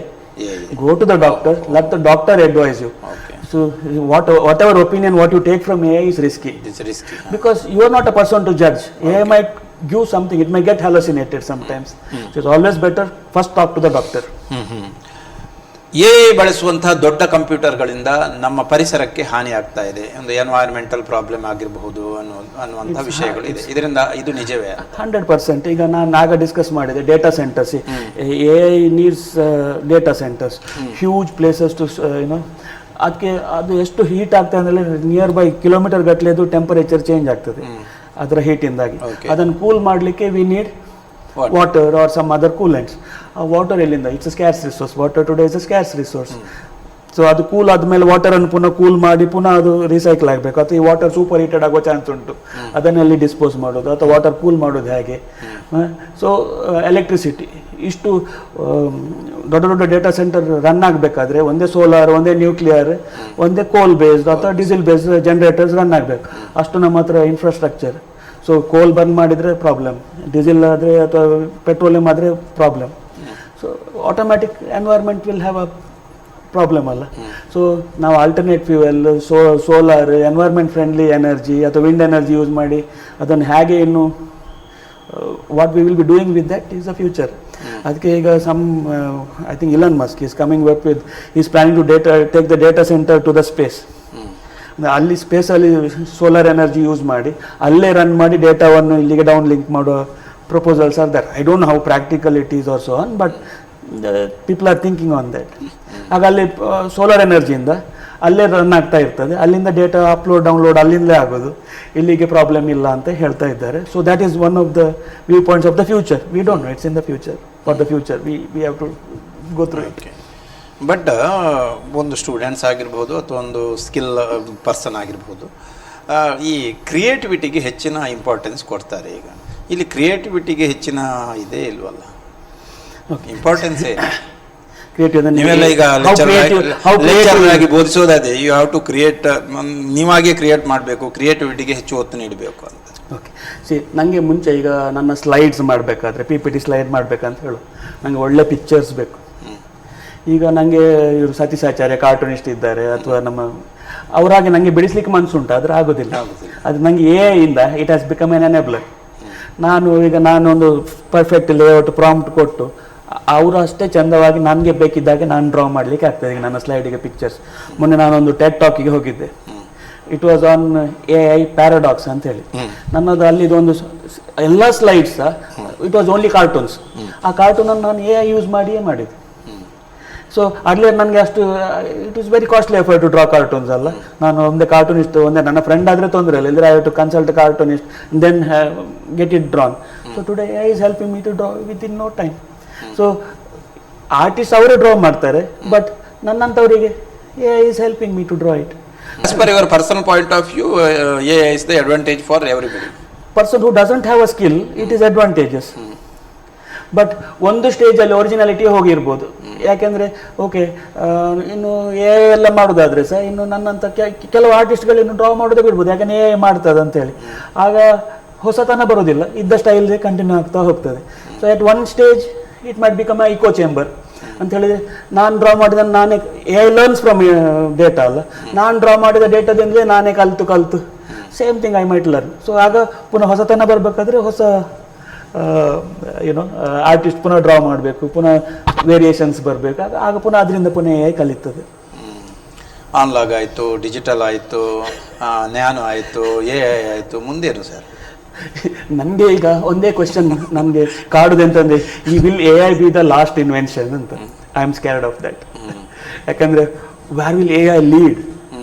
It is scary, uncertain. If someone is forecasting it, I don't know what's the rationale behind his forecasting. Okay. So next 4 years is very interesting. So next 4 years or 5 years will decide what will be our future, because we'll be understanding the effects or implications of AI. ನೀವು ಎಷ್ಟೇ ಹೇಳಿ ಜಾಬ್ಗೆ problem ಇಲ್ಲ ಹೇಳಿ, of course sudden impact ಬರಲಿಕ್ಕಿಲ್ಲ next 4 ಇಯರ್ಸಲ್ಲಿ, but ಅದರದ್ದು repercussions ಗೊತ್ತಾಗಬೇಕಾದ್ರೆ at least ಒಂದು ಪಂಚವಾರ್ಷಿಕ ಯೋಜನೆ type 5 years at 4 to 5 years ನಮಗೆ ಬೇಕೇ ಬೇಕು. Should it reach? ನೀವು ಈ ಮೆಡಿಕಲ್ ಮತ್ತು ಈ ಪ್ರೊಡಕ್ಷನ್ ಈ ಟೆಕ್ನಾಲಜಿ ಕ್ಷೇತ್ರದಲ್ಲಿ ಒಂದಷ್ಟು ಕೊಂಡಿಯಾಗಿ ಕಾರ್ಯನಿರ್ವಹಿಸೋದ್ರಿಂದ ಈ ಮೆಡಿಕಲ್ ಎಕ್ವಿಪ್ಮೆಂಟ್ ನಾವೆಲ್ಲ ಇಂಪೋರ್ಟ್ ಮಾಡ್ತಾ ಇದ್ದೇವೆ, ಅದು ಟೆಕ್ನಾಲಜಿ ಸಹ ಇಂಪೋರ್ಟ್ ಮಾಡ್ತಿದ್ದೀವಿ. ಈವನ್ ಮೆಡಿಕಲ್ ಎಕ್ವಿಪ್ಮೆಂಟ್ ಈ ಸ್ಟಡೀಸ್ಗೆ ಈ ಸ್ಮಾಲ್ ಟೆಕ್ನಿಷಿಯನ್ ಸ್ಟಡೀಸ್ ಕೂಡ ಇಲ್ಲಿ ಅವಕಾಶಗಳು ಇಲ್ಲ, ಭಾಳಷ್ಟು ಇನ್ಸ್ಟಿಟ್ಯೂಷನ್ ಅಷ್ಟೊಂದು ವ್ಯಾಪ್ತಿಯನ್ನು ಕೊಡಲಿಲ್ಲ. ಈ ಸಂದರ್ಭದಲ್ಲಿ ಈ ಮೆಡಿಕಲ್ ಎಕ್ವಿಪ್ಮೆಂಟ್ ಅಥವಾ ಇನ್ನಿತರ ಇದಕ್ಕೆ ಈ AI ಟೆಕ್ನಾಲಜಿ ಯಾವ ರೀತಿಯಲ್ಲಿ ಸಹಕಾರಿ ಆಗಬಹುದು? ನಮ್ಮ ಇಂಡಿಯನ್ನಲ್ಲೇ ಪ್ರೊಡಕ್ಷನ್ಸ್ ಆಗುವಂಥ ಸಾಧ್ಯತೆಗಳು ಎಷ್ಟು? ಹೌದು, see we have very good doctors here, very good engineers. See ನೀವು US ಗೆ ಹೋದ್ರೆ sir they are Indian doctors and Indian engineers who are working in most of those companies in Silicon Valley. So government support ಬಂದರೆ I think we can achieve greater heights in India, especially in medical and applied AI in the medical field. So government is doing good things. So under the leadership of Prime Minister, many new things are happening. So it's an interesting time, but things are going good. I think medical ಕ್ಷೇತ್ರದಲ್ಲಿ ಸುಮಾರು ಈಗ ಮುಂಚೆ ಎಲ್ಲ grants ಮಾಡುವಾಗ ಇಷ್ಟು follow up ಇರಲಿಲ್ಲ, ಗ್ರ್ಯಾಂಟನ್ನು ಹೇಗೆ use ಮಾಡಿದರೆ ಹಾಗೆಲ್ಲ. ಈಗ ಸೆಂಟ್ರಲ್ ಫಂಡ್ಸ್ ಬಂದರೆ ಪ್ರತಿ ಮಲ್ಟಿಪಲ್ ಗ್ರ್ಯಾಂಟ್ಸ್ ಬರ್ತದಲ್ಲ, ವೆರಿ ಸಿನ್ಸಿಯರ್ ಫೀಡ್ಬ್ಯಾಕ್ ಎಲ್ಲ ತಗೊಳ್ತಿದ್ದಾರೆ. ನೀವು ಎಂಥ ಪ್ರಾಡಕ್ಟ್ ತಂದಿದ್ದೀರಿ, ಎಂತ ಆಗ್ತಾ ಉಂಟು, ಅಲ್ಲಿಂದ ಆಫೀಷಿಯಲ್ಸ್ ಬಂದು ವೆರಿಫೈ ಮಾಡಿ ಚೆಕ್ ಮಾಡಿ ಗ್ರ್ಯಾಂಟ್ ಇದು ನೆಕ್ಸ್ಟ್ ರಿಲೀಸ್ ಮಾಡಬೇಕಾದ್ರೆ ಅದನ್ನು ಪರ್ಫೆಕ್ಟ್ ವೆರಿಫೈ ಮಾಡಿ ಮತ್ತೆ ನೆಕ್ಸ್ಟ್ ಟ್ರಾಂಚ್ ರಿಲೀಸ್ ಮಾಡ್ತಿದ್ದಾರೆ. ಫಾಲೋಅಪ್ ಎಲ್ಲ ಆಗ್ತಾ ಉಂಟು. ಫಂಡ್ಸ್ ಆರ್ ಆಲ್ಸೋ ಈಗ ನ್ಯೂ ಫಂಡ್ಸ್ ಎಲ್ಲ ರಿಲೀಸ್ ಮಾಡ್ತಾ ಇದ್ದಾರೆ, ಇದಕ್ಕೆ ತುಂಬ ಒತ್ತು ಕೊಡ್ತಾ ಉಂಟು ಸರ್ಕಾರ. Finally sir, doctor Dashrath Raj Shetty ಅವರು ಇನ್ನೂ ಕೂಡ ಗೊಂದಲದಲ್ಲಿದೆ, ಒಂದಷ್ಟು ಶಾವ್ಸ್ ಇದೆ, ಏನೋ ಅಡ್ವಾಂಟೇಜ್ ಡಿಸ್ಅಡ್ವಾಂಟೇಜ್ ಕ್ಲಾರಿಟಿ ಕೊಡಲಿಲ್ಲ ಸರ್. ಅಲ್ಲ, ನಾನು ಕ್ಲಾರಿಟಿ ಕೊಟ್ಟರೆ ತಪ್ಪಾಗ್ತದೆ, ಯಾಕಂದ್ರೆ ಕ್ಲಾರಿಟಿ ಯಾರಿಗೂ ಇಲ್ಲ. ನೆಕ್ಸ್ಟ್ 5 ಇಯರ್ಸ್ ಅಲ್ಲಿ ಏನಾಗ್ತದೆ ಅಂತ ಕ್ಲಾರಿಟಿ ಇಲ್ಲ. ನಾನು ಈಗ ಹೇಗೆ ಉಂಟು ಅಂತ ನಿಮಗೆ ಹೇಳಿದ್ದೇನೆ. If I tell about the future, it will be, future is very uncertain, you know. So what I can tell is about the present. So present things are evolving, many things are coming. AI is helping us to make our life much more easier.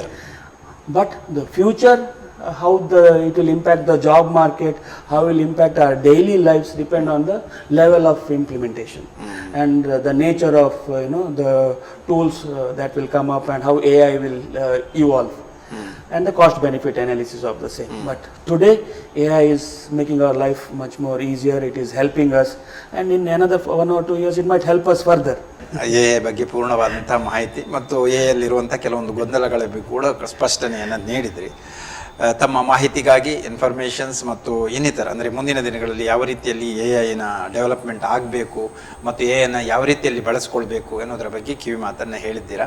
ಮಾನ್ಯ doctor Dashrath Raj Shetty ಅವರಿಗೆ ನಮ್ಮ ವಾಹಿನಿಯ ಮೂಲಕವಾಗಿ ಮತ್ತು ನಮ್ಮ ಎಲ್ಲ ಸಮಸ್ತ ವೀಕ್ಷಕ ಬಾಂಧವರ ಪರವಾಗಿ ಹೃತ್ಪೂರ್ವಕವಾದಂತಹ ಧನ್ಯವಾದಗಳು. ವೀಕ್ಷಕರೇ, ಮುಂದೆ ನಮ್ಮ ಮುಂದಿದೆ ಈ AI ಟೆಕ್ನಾಲಜಿ ಯುಗ ಆರಂಭ ಆಗಿದೆ ಈಗಾಗಲೇ. ಈ ಯುಗ ಅವರೇ 4 ಇಯರ್ಸಲ್ಲಿ ಏನೋ ಡ್ರಾಸ್ಟಿಕ್ ಚೇಂಜಸ್ ಆಗ್ಬೋದು. ನೋಡೋಣ ಏನೇನು ಚೇಂಜ್ ಆಗುತ್ತೆ. ಅದು ಸಾಧಕವಾಗಿ ಬಂದರೆ, ಅಡ್ವಾಂಟೇಜ್ ಆಗಿ ಬಂದರೆ ರಿಸೀವ್ ಮಾಡೋಣ, ಅಥವಾ ಏನಾದರೂ ಡಿಸ್ಅಡ್ವಾಂಟೇಜ್ಗಳು ಆದರೆ ಅದನ್ನು ಸರಿಪಡಿಸುವ ನಿಟ್ಟಿನಲ್ಲಿ ಮಾನ್ಯ ದಶರಥ್ ಶೆಟ್ಟಿ ಅವರಂಥ ಎಕ್ಸ್ಪರ್ಟ್ಸ್ಗಳು ಮುಂದೆ ಬಂದು ಏನೋ ಸರಿ ಮಾಡ್ಬೋದು. ಮತ್ತು ಪಾಲಿಸೀಸ್ ಕೂಡ ಇದೆ. ಈ ನಿಟ್ಟಿನಲ್ಲಿ ತಾವು AI ಬಗ್ಗೆ ಮಾಹಿತಿಯನ್ನು ಪಡೆದುಕೊಳ್ಳಿ. ಮುಂದಿನ ದಿನಗಳಲ್ಲಿ AI ಬಳಸುವ ಬಗ್ಗೆಯೂ ಕೂಡ ನಮ್ಮ ವಿದ್ಯಾರ್ಥಿಗಳಿಗೆ ಅದಕ್ಕೆ ಪೂರಕವಾಗಿ ಯಾವ ರೀತಿಯಲ್ಲಿ ಎಜುಕೇಷನನ್ನು ಪಡೆದುಕೊಳ್ಬೇಕು ಎನ್ನುವಂಥ ನೆಲೆಯಲ್ಲಿಯೂ ಕೂಡ ಚಿಂತಿಸಿ ಎನ್ನುವಂಥ ವಿನಮ್ರ ವಿನಂತಿಯನ್ನು ಮಾಡಿಕೊಳ್ತಾ ಕಾರ್ಯಕ್ರಮವನ್ನು ಮುಗಿಸ್ತಾ ಇದ್ದೇವೆ. ಮತ್ತೆ ಭೇಟಿಯಾಗೋಣ ಮುಂದಿನ ವಾರ. ಅಲ್ಲಿವರೆಗೆ ನಮಸ್ಕಾರ, ಧನ್ಯವಾದ.